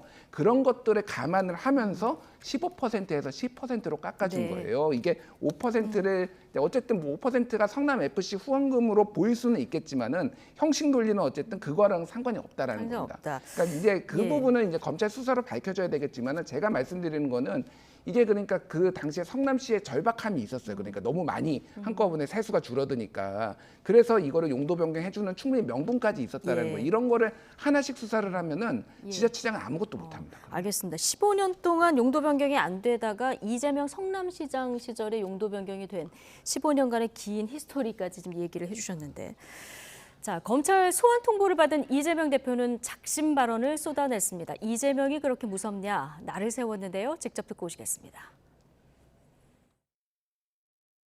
이재명이 그렇게 무섭습니까? 이렇게 묻고 싶습니다, 여러분. 10수년 동안 탈탈 털려왔습니다. 없는 먼지 만들어내려고 10수년 노력했지만 아직도 못 만든 모양입니다. 저는 국민의힘을 믿습니다. 국민의힘 당이 아니고 역사를 믿습니다, 여러분. 이재명을 죽인다고 해서 그 무능함과 불공정함이 감춰지지 않습니다, 여러분. 가장 불공정하고 가장 몰상식한 정권이 바로 윤석열 정권입니다, 여러분. 네, 국민의힘 당이 아니라 국민의 힘을 믿는다. 약간 웃으면서 여유도 보였습니다만 많이 속이 타겠죠. 여당에서는 경청 투어할 때가 아니라 지금 고백 투어를 할 시간이다. 뭐 이런 비난까지 나왔는데, 자, 이재명 대표 지금 이렇게 비판의 수위를 높이고 있는데 28일 10시에 검찰에 이제 나와라 이렇게 요구를 한 데 대해서 민주당에서는 그날은 일정이 있어서 안 된다고 했습니다. 근데 결국 이재명 대표가 소환에 응할까요, 안 응할까요? 어떻게 전망하십니까? 잘 모르겠는데요. 뭐 그 이전에도 뭐 한 건이 있었는데 그때도 안 나가셨어요. 그 선거법 위반과 관련해서 안 나가셨는데 지금 뭐 나갈 거다 안 나갈 거다 저희가 무슨 점쟁이처럼 단정할 수 없을 것 같아요. 정치적 상황도 있고 내부적인 어떤 여러 가지 논란이 있을 거 아닙니까? 그래서 어떻게 될지는 모르겠는데 저 이재명 대표 말씀하시는 거 저게 야당 탄압이다 이렇게 말씀하시는데 글쎄요. 저게 야당 탄압일까? 뭐 한두 건도 아니고 저는 오히려 저건 범죄 탄압이라고 그러면 모를까? 저걸 야당 탄압이라고 그러는 건 좀 이상한 것 같고요. 그다음에 그 연설을 하시는데 몰라 제 눈에 그렇게 보였는지 모르지만 내가 이렇게 무섭습니까? 그렇게 말씀을 하시는데 힘이 좀 없어 보이세요. 그리고 뭐 솔직히 말씀드리면 나 떨고 있니? 라고 얘기하는 듯한 옛날에 우리 유명한 그 모래시계 드라마에 나오는 그 얘기 있었잖아요. 그런 느낌이 오히려 더 강하지 않나라는 생각이 들어서 사실 뭐 인간적으로 생각해 보면 이재명 대표도 사람이신데 자기에 대해서 그렇게 많은 수사가 지금 집중되고 있으니 얼마나 뭐 심리적인 불안감이 크겠어요. 얼마나 힘들겠어요. 근데 저걸 과연 어떻게 헤쳐나갈지 이 수많은 한두 건도 아닌 이 많은 의혹들에 대해서 이재명 대표가 이걸 어떻게 헤쳐나가시고 어떤 전략을 짜낼지 정말 좀 귀추가 주목됩니다. 예. 자, 이재명 대표가 어떤 전략을 짜나갈지 이제 귀추가 주목된다 말씀해 주셨는데요. 자, 김의겸 의원이요. 홍준표 대구시장을 먼저 조사해라. 이렇게 얘기를 했어요. 홍준표 시장은 함부로 떠들면 감옥 갈 수 있다 이렇게 얘기했는데 무슨 얘기입니까? 그러니까 뭐 약간 뭐 정치권의 전형적인 설전이긴 한데 저 논리가 뭐냐면은 지금 시민구단이 성남 FC만 있는 게 아니에요. 대표적인 게 경남 FC가 있고요. 그리고 대구 FC도 그런 겁니다. 그러면은 여기에서도 지금 기업들이 경남 FC 경남 FC는 이제 홍준표 전 경남지사가 이제 있으니까 그 얘기를 하는 거예요. 이제 뭐 여러 가지 얘기가 있는데 특히 이제 STX 그룹이 200억 원을 후원하기로 했거든요. 이거는 김태호 전 경남지사가 그때 지어가고 그 STX 그룹하고 맺은 거예요. 그리고 홍준표 시장 같은 경우에도 여러 가지 기업들 뭐 이를테면은 대우조선 뭐 메인 스폰서십 했다라든지 뭐 이런 내용들이 있습니다. 그럼 이런 기업들로부터 이런 구단의 후원을 받은 것이 이것도 다 불법 아니냐. 이것도 그럼 문제가 있다. 거기에 대가성 있는 거 다 찾아가지고 수사를 하라라는 거예요. 그러니까 제가 말씀드리는 거는 뭐 지금 저거를 뭐 어떻게 들여다 보겠습니까? 명백하게 불법이 있는 게 아닌데. 근데 이 수사 자체가 무리하다라는 거. 원래 지역 기업으로부터 그 지역 구단이 후원을 받는 거는 그래서 상생하는 거는 외국에서도 굉장히 많은 사례들이 있고 그게 굉장히 자연스러운 일이에요. 근데 그거 자체를 이제 수사를 이런 식으로 해버리면 이제 아무도 그럼 스포츠 다 죽습니다. 그런 식으로 해버리면 누가 후원하려고 하겠습니까? 그러니까 이거 자체가 무리한 수사라는 거를 말하기 위해서 지금 홍준표 지사를 끌어들인 건데 뭐 설전도 오가고 워낙 험하신 분이라서 이게 입들이 그래서 좀 재밌게 봤습니다. 이거 관련해서는 저희가 비대위 현장 비대위를 할 때 대구에 내려갔을 때 홍준표 지사하고 점심을 같이 먹었었는데 그때 이 얘기가 나왔었어요. 그래서 이분이 하시는 말씀이 나도 경남지사 했는데 나는 제3자 뇌물죄를 알고 있기 때문에 절대로 그에 해당하지 않도록 했다. 그래서 그런데 순수한 모금액이다 이렇게 얘기를 하고 있습니다. 그러니까 예. 쉽게 얘기하면 성남 이재명 성남시장은 제3자 뇌물법에 이게 굉장히 엄해서 잘못하면 걸리는데 그런 것들을 아무 생각 없이 한 것 같다. 뭐 이런 말씀을 하시더라고요. 그때 지금 네. 뭐랄까 논쟁이 오가는 것들을 보니까 그때 당시에 알고 한 달쯤 계셨던 됐나? 것 한 달 같군요. 전쯤인가? 두 달 예. 전쯤에 들었던 그 얘기가 생각이 나네요. 질문을 아마 많이 기자들이 하지 않았을까 싶기도 하고요. 자, 민주당에서는 이런 주장도 합니다. 대장동 수사가 안 풀리니까 이제 무혐의로 종결된 성남FC 사건을 꺼내들었다 이렇게 얘기를 하고 있는데 이게 캐캐 묵은 사건을 꺼내들었다 이런 민주당의 시각도 있습니다만 한편에서는 또 지난 정권에서 무모한 거 아니냐 이런 또 시각도 있어서요. 이 부분은 어떻게 봐야 될까요? 아니 누가 봐도 무모한 것 같아요. 몰라 누가 봐도 이제 아마 김준일 대표 네. 인정 안 하실지 모르지만 제가 보기엔 무모한 것 같아요. 네. 왜냐하면 그게 3년 전에 그 문제가 제기된 거 아니에요. 여러 사람이 문제를 제기해서 그때 김영한 지금 현재 이제 충북지사로 가 있는 분들하고 이렇게 해서 문제를 제기해서 수사가 시작됐는데 아니 경찰이 이 수사를 아예 안 해요. 그 계속 묵혀두고 있다가 나중에 대법원에서 선거법 위반이 이제 괜찮다라는 판결이 네. 나오니까 그때부터 수사를 시작해갖고 몇 개월 만에 그냥 불송치 이렇게 결정을 내서 검찰로 넘겼는데 또 거기 나갔더니 또 어떤 일인지 지금 화면에 나오고 있습니다만 청장이 이것을 제대로 수사를 하지 않도록 압력을 가한 게 아니냐. 그래서 밑에 차장 검사가 박은정 검사죠. 그러니까 박은정 지청장이 이것을 수사하지 못하도록 했다라는 그런 의혹이 제기되면서 밑에 있던 차장 검사가 사직하는 그런 일까지 있었거든요.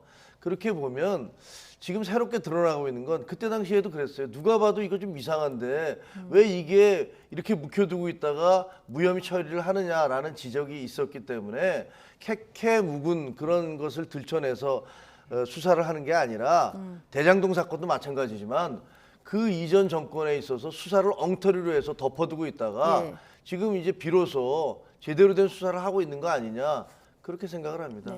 누가 봐도 무모한 것으로 보지 않을 것 같은 김준일 대표 반론 듣겠습니다. 그러니까 이게 아까 전에 제가 좀 설명을 드렸잖아요. 뭐 납득이 되시는 분도 있고 아닌 분들도 있겠지만은 이거를 수사하는 것 자체가 무리라는 게 이 당시에 경찰의 판단이었어요. 아까 얘기했듯이 경남 FC, 대구 FC, 인천 FC 이런 데들 다 수사해야 된다 당시에.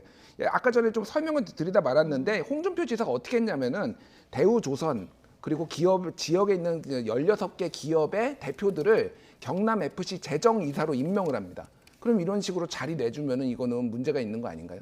그러니까 이 논리대로라면은, 그러니까 이거는 상당히 이제 이런 식으로 지자체장이 하는 거를 법적 잣대를 들이대는 게 무리라는 게 당시 경찰의 판단이었는데, 그리고 검찰에서도 그렇게 인정을 했는데 이게 이제 정권이 바뀌니까 오히려 그냥 좀 안 해야 될 수사를 오히려 지금 무리하게 했다라고 보는 게 더 저는 타당하다고 봅니다. 이거 자체가 굉장히 무리한 수사예요. 그러니까 여기서 한 가지만 경찰이 만약에 수사를 6개월 정도 수사를 한 다음에 이건 문제가 안 됩니다라고 했으면 저도 그 얘기가 받아들여질 것 같아요. 근데 이거를 2년, 3년씩 질질 끌다가 대법원 판결이 나오고 난 다음에 속전속결로 갔거든요.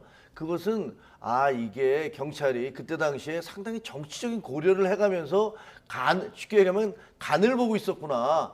라는 생각을 할 수밖에 없어요. 3년 반 정도 걸렸는데 뭐 그렇게 보실 수도 있습니다. 그런데 그렇다고 해서 이게 무리한 수사가 아니라는 말이 틀려지지는 않는다고 봅니다. 알겠습니다. 자, 이재명 대표의 사법 리스크에 당이 함께 대응해야 하나 지금 민주당 내에서도 의견이 갈립니다. 김남국, 조홍천 의원 목소리 차례로 듣고 오시겠습니다. 우리 당의 많은 의원님들이 이것은 검찰의 정치 탄압이고 이재명 죽이기다, 정적 죽이기다라고 이렇게 보고 여기에 대해서 우리가 함께 이겨내야 된다, 똘똘 뭉쳐서 싸워야 된다 이렇게 보시는 것 같습니다. 그럼 소위 말하는 이재명 대표의 소위 말하는 사법 리스크에 당이 같이 흔들리면 안 된다라는 얘기를 하시는 서른 의원이나 조용천 의원 같은 목소리는 극소수다 이런 입장. 네, 저는 극소수라고 보입니다. 김남국 의원의 그런 주장이 극소수입니다. 지금 당 지도부를 구성하시는 분들하고 김남국 의원 같은 분들 그리고 조금 더 계시죠. 혐의가 입증된 게 없기 때문에 이재명 대표가 당당하게 싸워나가시기를 원합니다. 당이 당당하게 싸울 일은 아니죠. 자, 조홍천 의원 혐의가 입증된 게 없기 때문에 나가서 조사를 받되 당이 당당하게 싸울 일은 아니다 이렇게 얘기를 했고 김남국 의원 같은 경우는 지금 뭐 똘똘 뭉쳐서 싸워야 한다 의견이 뭐 다수다 이렇게 얘기했는데 실제로 좀 민주당의 의견을 좀 들어보면 어느 쪽의 목소리가 더 큽니까? 잘 모르겠습니다. 의원들이 모르겠습니까? 얘기를 안 해요. 입 조심하는 예, 그냥 기간입니까? 그냥 좀 예. 관망세인 것 같아요. 다만 이제 그런 여론은 있는 것 같아요. 그러니까 이거에 자체에 깊숙이 이거에 대해서 뭐 막 적극적으로 지지를 하든 아니면은 뭐 반대를 하든 아예 조금 이렇게 적극적으로 뭔가 의견 표명을 하기보다는 거리를 두려는 거가 좀 있는 것 같습니다. 그래서 사실 이거는 성남시장 시절의 일이잖아요. 저는 무리한 수사라고 계속 말씀을 드리지만은 성남시장 때 일이니까 이거를 당 전체가 같이 뭐를 엄호하고 변호하고 이런 거는 저는 좀 무리가 있다라고 봅니다. 이게 한두 건도 아니고 그렇기 때문에 그냥 어차피 저는 이거는 무죄날 가능성이 상당히 높다라고 보기 때문에 이재명 대표가 오히려 그냥 개인이 당당하게 좀 수사를 받는 게 낫지 않을까 그렇게 봅니다. 예.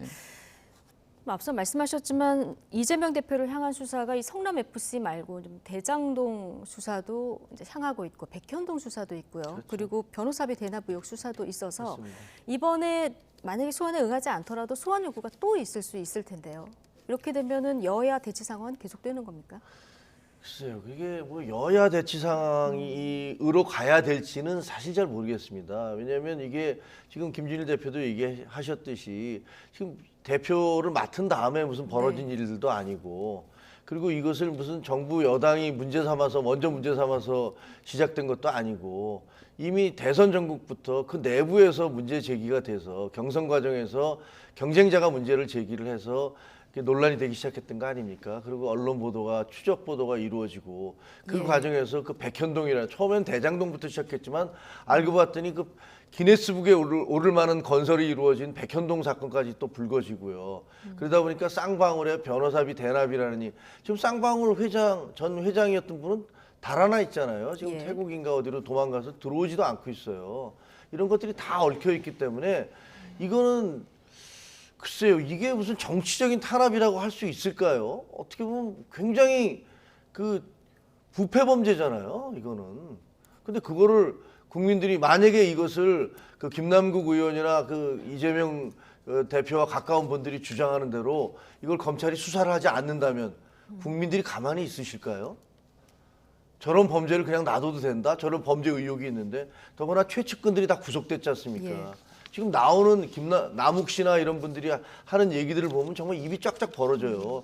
야, 이렇게까지 쉽게 얘기하면 지자체와 업자가 결탁을 해서 이런 식으로 돈을 빼먹는구나라는 것들이 드러나고 있는데 이거를 수사를 하지 말라? 저는 말이 안 되는 거라고 생각을 하고요.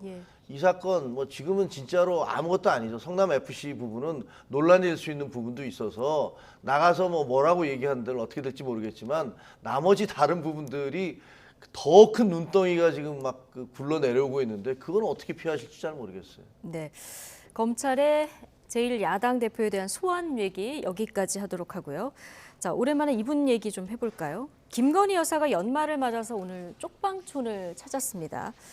이게 지금 6개월 만에 취재진 동행 행사라고 하는데요. 예, 일단 그 취재진이 동행했다는 점도 눈에 띄고 그리고 최근에 좀 행보가 많아진 것 같기도 하고요. 어떻게 보십니까? 일단 뭐 대통령 지지율도 오르고 여러 좀 자신감이 붙은 것 같아요. 그리고 일단 취재진이 동행했다라는 걸 굉장히 높은 점수를 좀 드리고 싶어요. 왜냐하면 제가 무슨 논란이 있을 때마다 뭐 혼자 가서 비밀리에하고 뭐 팬클럽 같은 데 사진 주거나 쓱 사진 뿌리지 말고 차라리 취재진을 동행하시라. 그렇게 해서 취재진이 원하는 장면, 사진을 알아서 골라 쓸 수 있게 해라. 이게 그 민주주의 사회에서 하는 방식이다라고 계속 이제 방송에 나와서도 말씀드렸는데 그런 부분들이 좀 비판들이 많이 있었던 것에 대해서 어느 정도 감안을 한 것 같습니다. 그래서 저는 뭐 긍정적으로 보고 이제 뭐 저런 행보들 뭐 대통령한테도 좀 많이 도움이 되지 않을까 그렇게 보여집니다. 그래서 앞으로도 저렇게 좀 공개적인 행보 많이 하셨으면 좋겠어요. 예. 자, 최근에는 그 캄보디아 소년이죠. 로타 재회 일정도 이제 화면에서 볼 수 있었고요. 오늘 오전에는 대통령과 함께 미래 과학자들도 만났고 얼마 전에는 또 청년들 만남도 있었습니다. 자, 이번 달 공개 일정이 한 11번 정도 되는데 최근에 이렇게 공개 행보를 좀 늘려가는 이 부분은 어떻게 보고 있습니까? 저 김준일 대표하고 이 부분에 대해서는 다 아주 생각이 똑같습니다. 똑같으십니까? 똑같은 생각을 하는데 예, 뭐냐면 제가 보니까 저분도 이제 정치판에 처음 들어왔고 그 짧은 시간에 영부인이 되신 거잖아요. 쉽게 얘기하면 대통령 부인이 되셨는데 얼마나 많은 공격이 들어왔어요. 예. 굉장히 주눅이 들었던 것 같아요.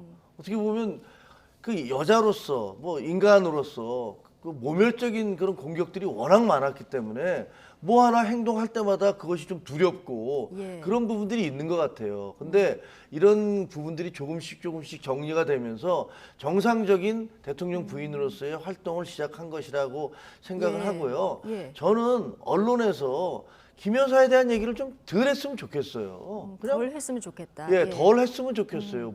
왜 그렇게 관심을 많이 갖는지 도저히 알 수가 없어요. 그냥 예. 야당에서 계속 관심을 갖는 건 어떻게든지 꼬투리를 잡아서 공격을 하기 위한 네. 그런 것 같거든요. 네. 그러니까 그 대선 치르기 전에 일각에서 제기됐던 뭐 터무니없는 주장들도 있고 그런 부분들을 극대화시켜서 공격을 하기 위해서 그런 관심을 갖는 것이라고 보여지는데요.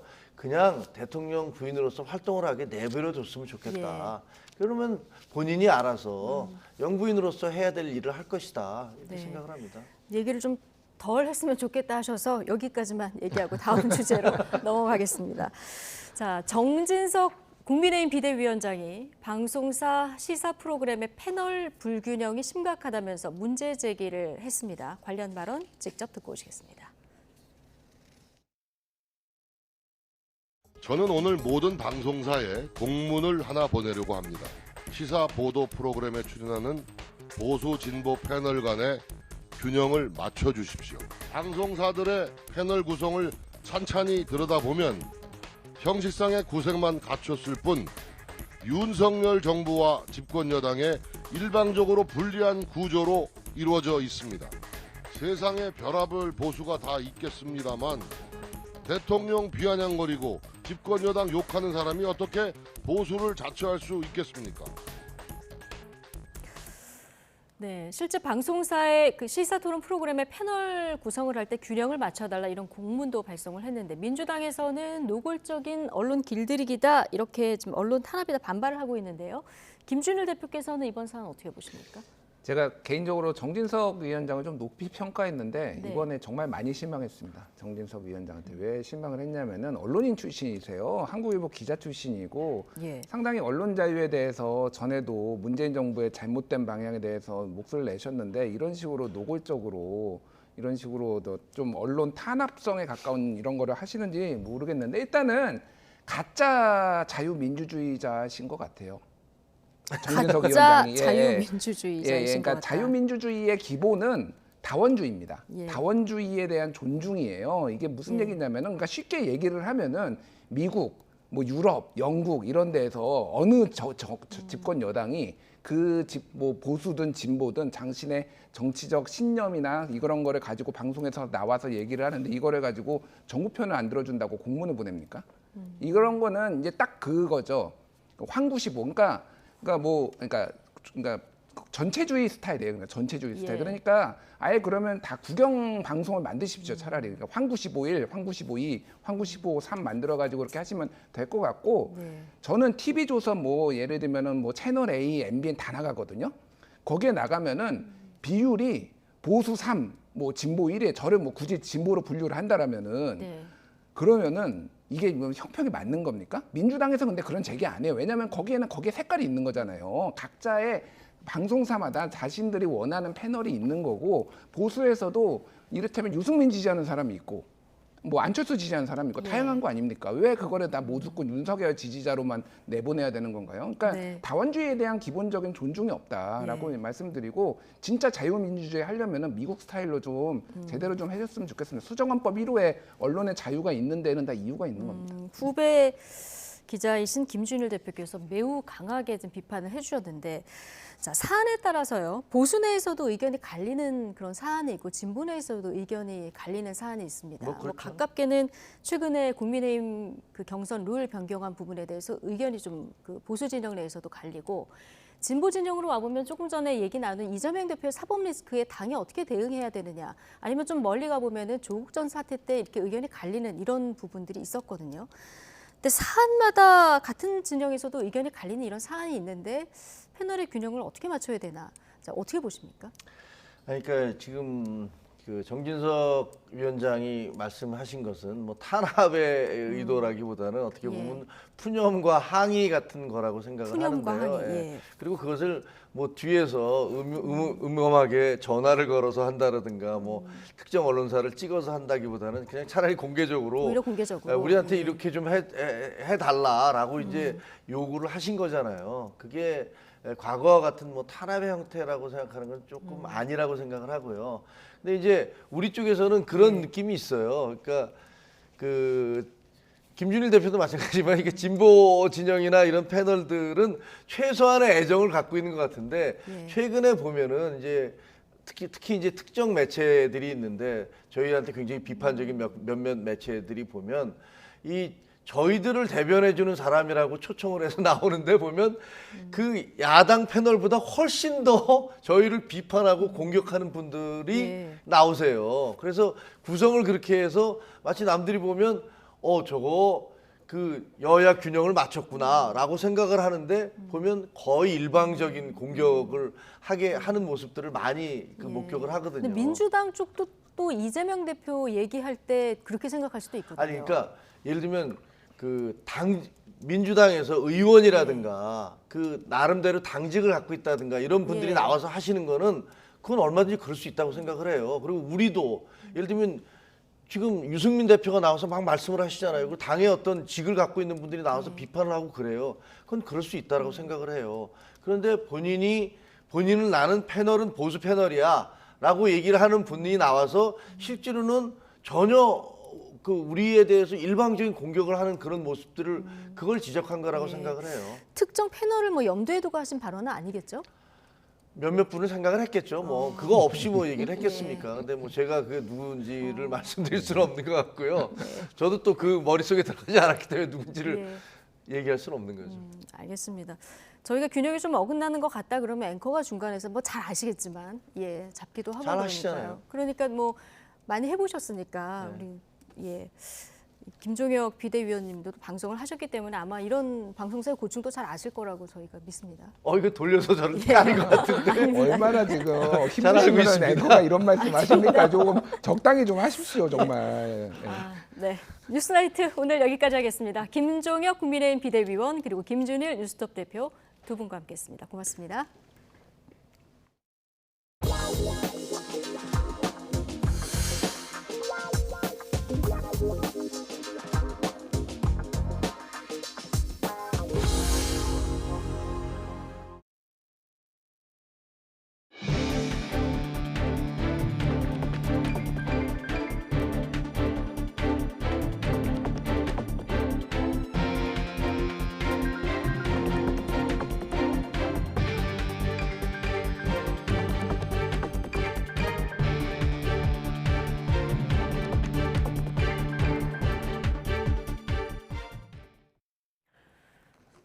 코로나19 확진자 증가세가 계속되는 가운데 정부가 마스크 착용 의무 조정안을 발표합니다. 정부와 여당은 일정 기준이 충족되면 마스크 의무를 권고로 전환하겠다면서 내일 구체적인 기준을 발표하겠다고 밝혔습니다. 기정훈 기자의 보도입니다. 목요일 기준 16주 만에 최다 확진자. 마스크 착용 의무 조정안 발표를 하루 앞두고도 증가세는 계속됐습니다. 위중증 환자는 100일 만에 최다치를 찍었습니다. 정부가 마스크 의무 조정 방안 발표를 앞두고 여당과의 협의 자리를 마련했습니다. 정부와 여당은 실내 마스크 의무 해제 필요성에 대해 공감했습니다. 언제 끝날지 모르는 방역 조치로 국민들께서 피로감을 느끼고 있는 것 또한 사실입니다. 특히 일부 지자체에서는 실내 마스크 착용 의무에 따른 소송 그리고 민원으로 많은 어려움을 겪고 있는 것으로 알고 있습니다. 정부는 그러나 해제 시점을 못 박지는 않고 일정 기준을 충족하면 마스크 의무를 권고로 변경할 계획이라고 밝혔습니다. 다만 요양원과 병원, 약국, 사회복지시설 등에서는 착용 의무를 유지하기로 했습니다. 의무를 푸는 기준으로는 재유행이 감소 추세로 확실히 전환되고 위중증 환자와 사망자 수 또한 하향 추세로 돌아선 것이 확인되는 것 등을 제시했습니다. 여당은 하루라도 빨리 마스크를 벗고자 하는 국민 희망에 부합해달라며 한 발 더 나아가 확진자에 대한 격리기간 축소도 건의했습니다. 의료진은 감염이 됐을 때 3일 정도의 격리 기간 이후에 바로 업무에 복귀할 수가 있는데 현재 국민들은 일주일 격리가 의무화로 되어 있습니다. 그래서 이에 대한 규정도 손을 좀 봐서 3일로 통일해야 된다고 하는. 정부는 확진자 격리기간 축소는 마스크 문제와는 별도로 검토할 일이라며 신중한 태도를 보인 것으로 알려졌습니다. 정부는 전문가 토론회와 감염병 자문위원회, 오늘 당정 협의 내용 등을 토대로 내일 중앙재난안전대책본부 회의에서 마스크 의무 조정 방안을 발표할 계획입니다. YTN 기정훈입니다. 제주 유명 음식점 50대 대표를 살해한 혐의로 구속된 피의자가 대가로 2천만 원을 받은 것으로 드러났습니다. 피의자 A씨는 같이 구속된 피의자 B씨에게서 돈을 받았다고 밝히며 현금과 계좌로 각각 1,000만 원씩 모두 2천만 원을 주었다고 경찰에 진술했습니다. 또 B씨가 자신에게 피해자를 병원에 입원시키거나 못 일어나게 해도 좋다고 지시해 살해까지 염두에 둔 것으로 봤다고도 했습니다. 반면 B씨는 겁을 주라는 것이었지 죽이라고 지시한 것은 아니라고 부인한 것으로 알려졌습니다. 소속 가수의 마약 수사를 무마하기 위해서 제보자를 협박한 혐의로 재판에 넘겨진 양현석 전 YG 엔터테인먼트 대표가 1심에서 무죄를 선고받았습니다. 제보자의 진술을 그대로 믿기 어렵다는 게 재판부 판단입니다. 다만 재판부는 양 전 대표가 제보자를 압박하는 언행을 해 형사사법 기능을 침해했다고 꼬집었습니다. 김혜린 기자입니다. 지난 2016년 8월 마약 혐의로 경찰에 체포된 가수 연습생 출신 A씨. A씨는 경찰 조사에서 YG 소속 아이돌 그룹 아이콘 전 멤버 BI의 마약 투약에 대해 진술했습니다. 또 이 과정에서 양현석 당시 YG 엔터테인먼트 대표가 너도 연예계에 있을 텐데 너 하나 죽이는 건 일도 아니다라는 등의 협박으로 진술을 번복하게 했다고 주장했습니다. 검찰은 지난해 5월 A씨를 협박해 BI의 마약 수사를 막으려 했다고 보고 양 전 대표를 불구속 기소했습니다. 그러나 법원 판단은 달랐습니다.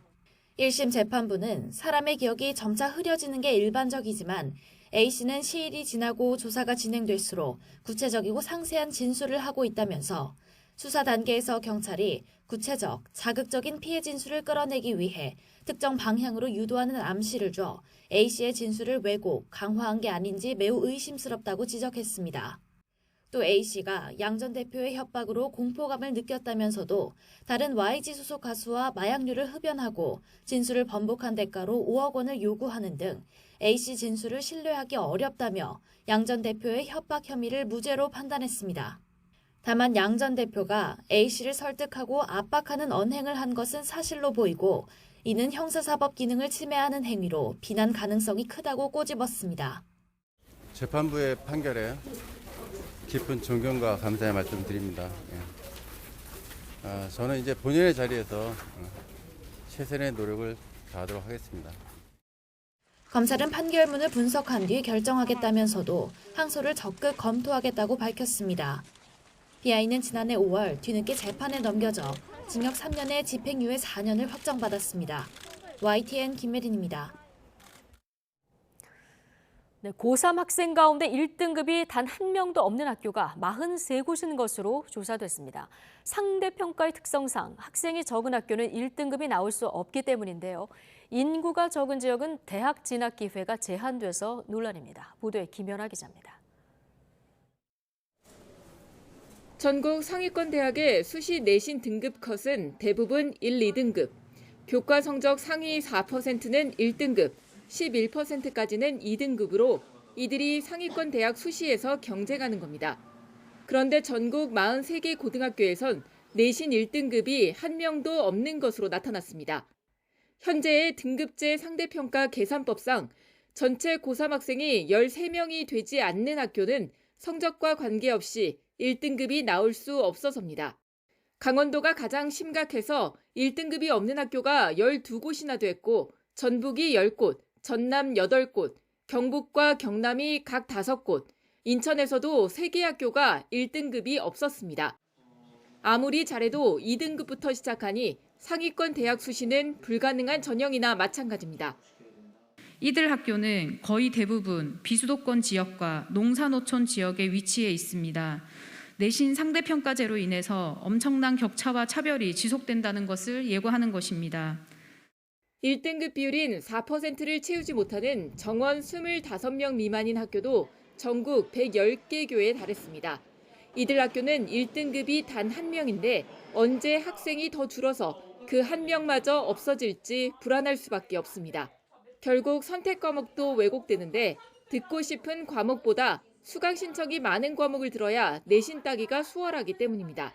상대평가 금지를 통해 교육의 본질을 회복하고 그리고 경쟁 교육의 현실을 개선할 수 있도록 법률 마련이 시급합니다.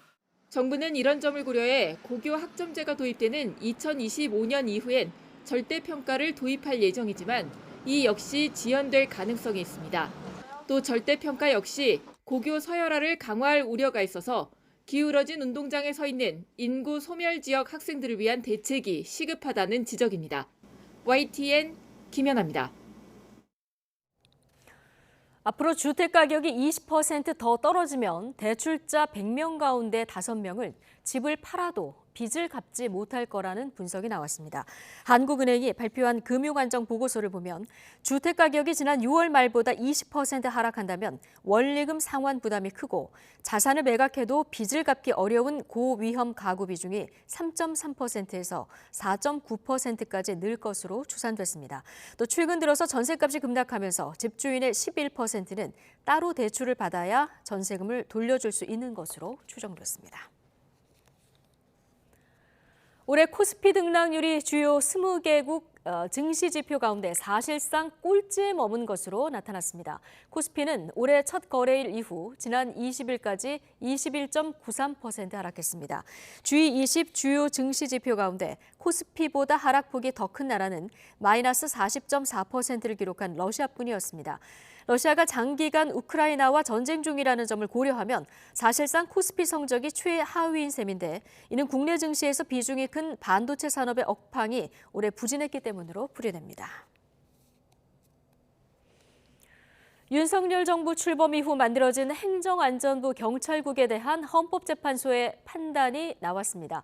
그런데 소송을 제기한 주체의 자격이 없다고 판단하면서 정작 경찰국의 위법성 여부는 따지지 않아 논란은 계속될 전망입니다. 이준엽 기자가 전해드립니다.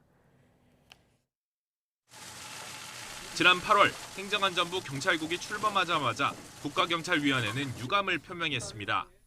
치안행정의 적법성이 의심받고 국민들께서 우려하는 상황이 지속되는 상황이기 때문에 적법성을 회복할 수 있는 방안이 무엇인지 현재 적극 검토 중에 있습니다.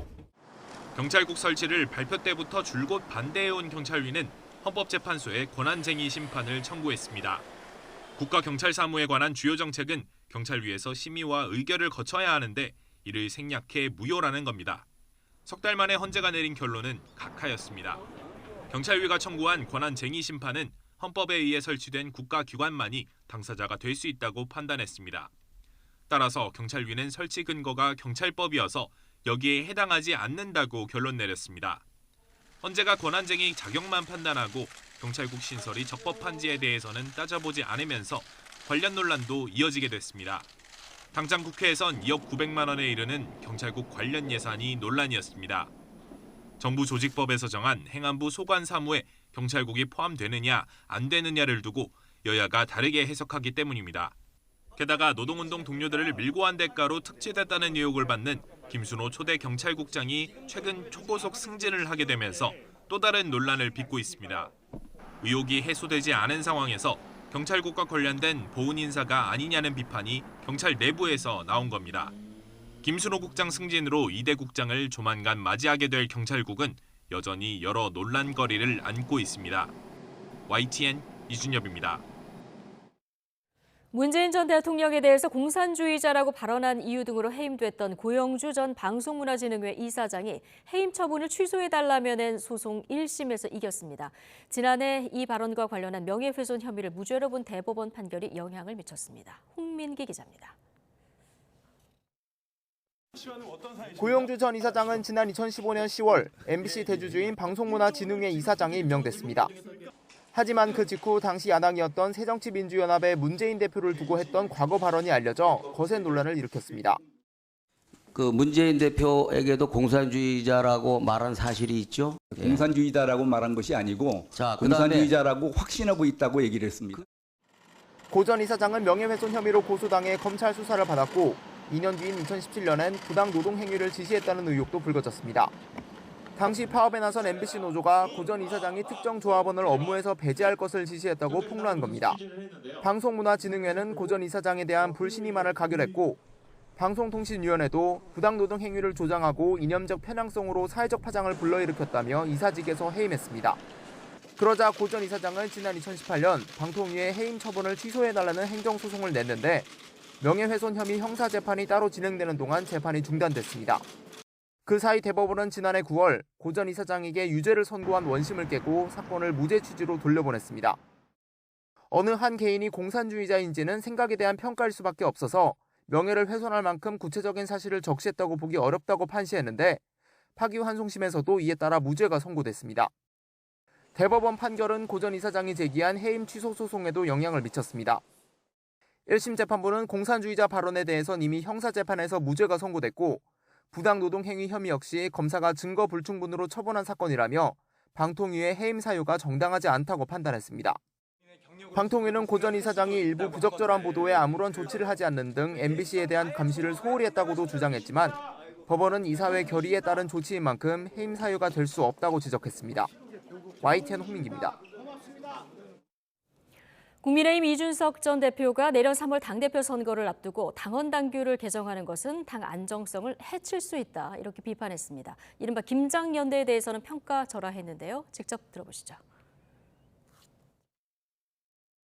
뭐 맨날 임박해가지고 당원 당규 바꿔대고 뭐 사안이 생긴 다음에 이렇게 바꿔대고 이런 게 정당의 안정성을 상당히 해칠 수는 있겠구나.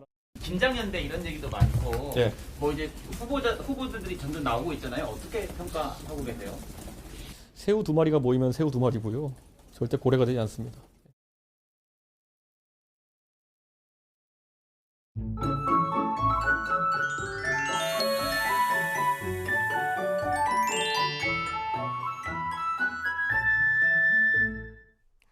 다시 찾아온 한파의 기세가 더욱 강해지고 있습니다. 전국 곳곳에 한파특보가 발효 중인 가운데 내일은 올겨울 가장 추운 날씨가 찾아올 것으로 보이는데요. 서울 아침 기온이 영하 14도, 대관령 영하 20도, 대전 영하 11도, 대구 영하 9도까지 떨어지는 등 오늘보다 5도에서 7도가량 낮아지며 무척 춥겠고 찬바람의 체감 온도는 이보다 더 낮겠습니다. 또 한낮에도 서울 기온이 영하 9도, 대전 영하 4도, 광주 영하 2도, 대구 영하 1도에 머무는 등 영하의 추위가 계속되겠습니다. 보온에 각별히 신경 써주시고 동파 사고에도 대비해 주시기 바랍니다. 내일도 내륙은 구름만 많겠지만 서해안을 중심으로는 눈이 내립니다. 주말 아침까지 이어지면서 호남의 많은 곳은 30cm 이상, 제주 산간에는 50cm 이상의 폭설이 더 쏟아지겠고 그 밖에 서해안에도 최고 25cm의 많은 눈이 더 내리겠습니다. 특히 때에 따라 시간당 3에서 5cm 안팎의 매우 강한 눈이 쏟아질 것으로 보이는 만큼 폭설에 대한 대비도 철저히 해주시기 바랍니다. 성탄절인 일요일에는 한파의 기세가 조금 꺾이겠지만 여전히 예년보다 춥겠고 하늘은 대체로 맑을 것으로 보여 화이트 크리스마스를 기대하긴 어려울 전망입니다. 날씨 정보였습니다. 네, 목요일 뉴스나이트 여기까지고요. 저는 내일 다시 찾아뵙겠습니다. 함께해 주신 여러분 고맙습니다.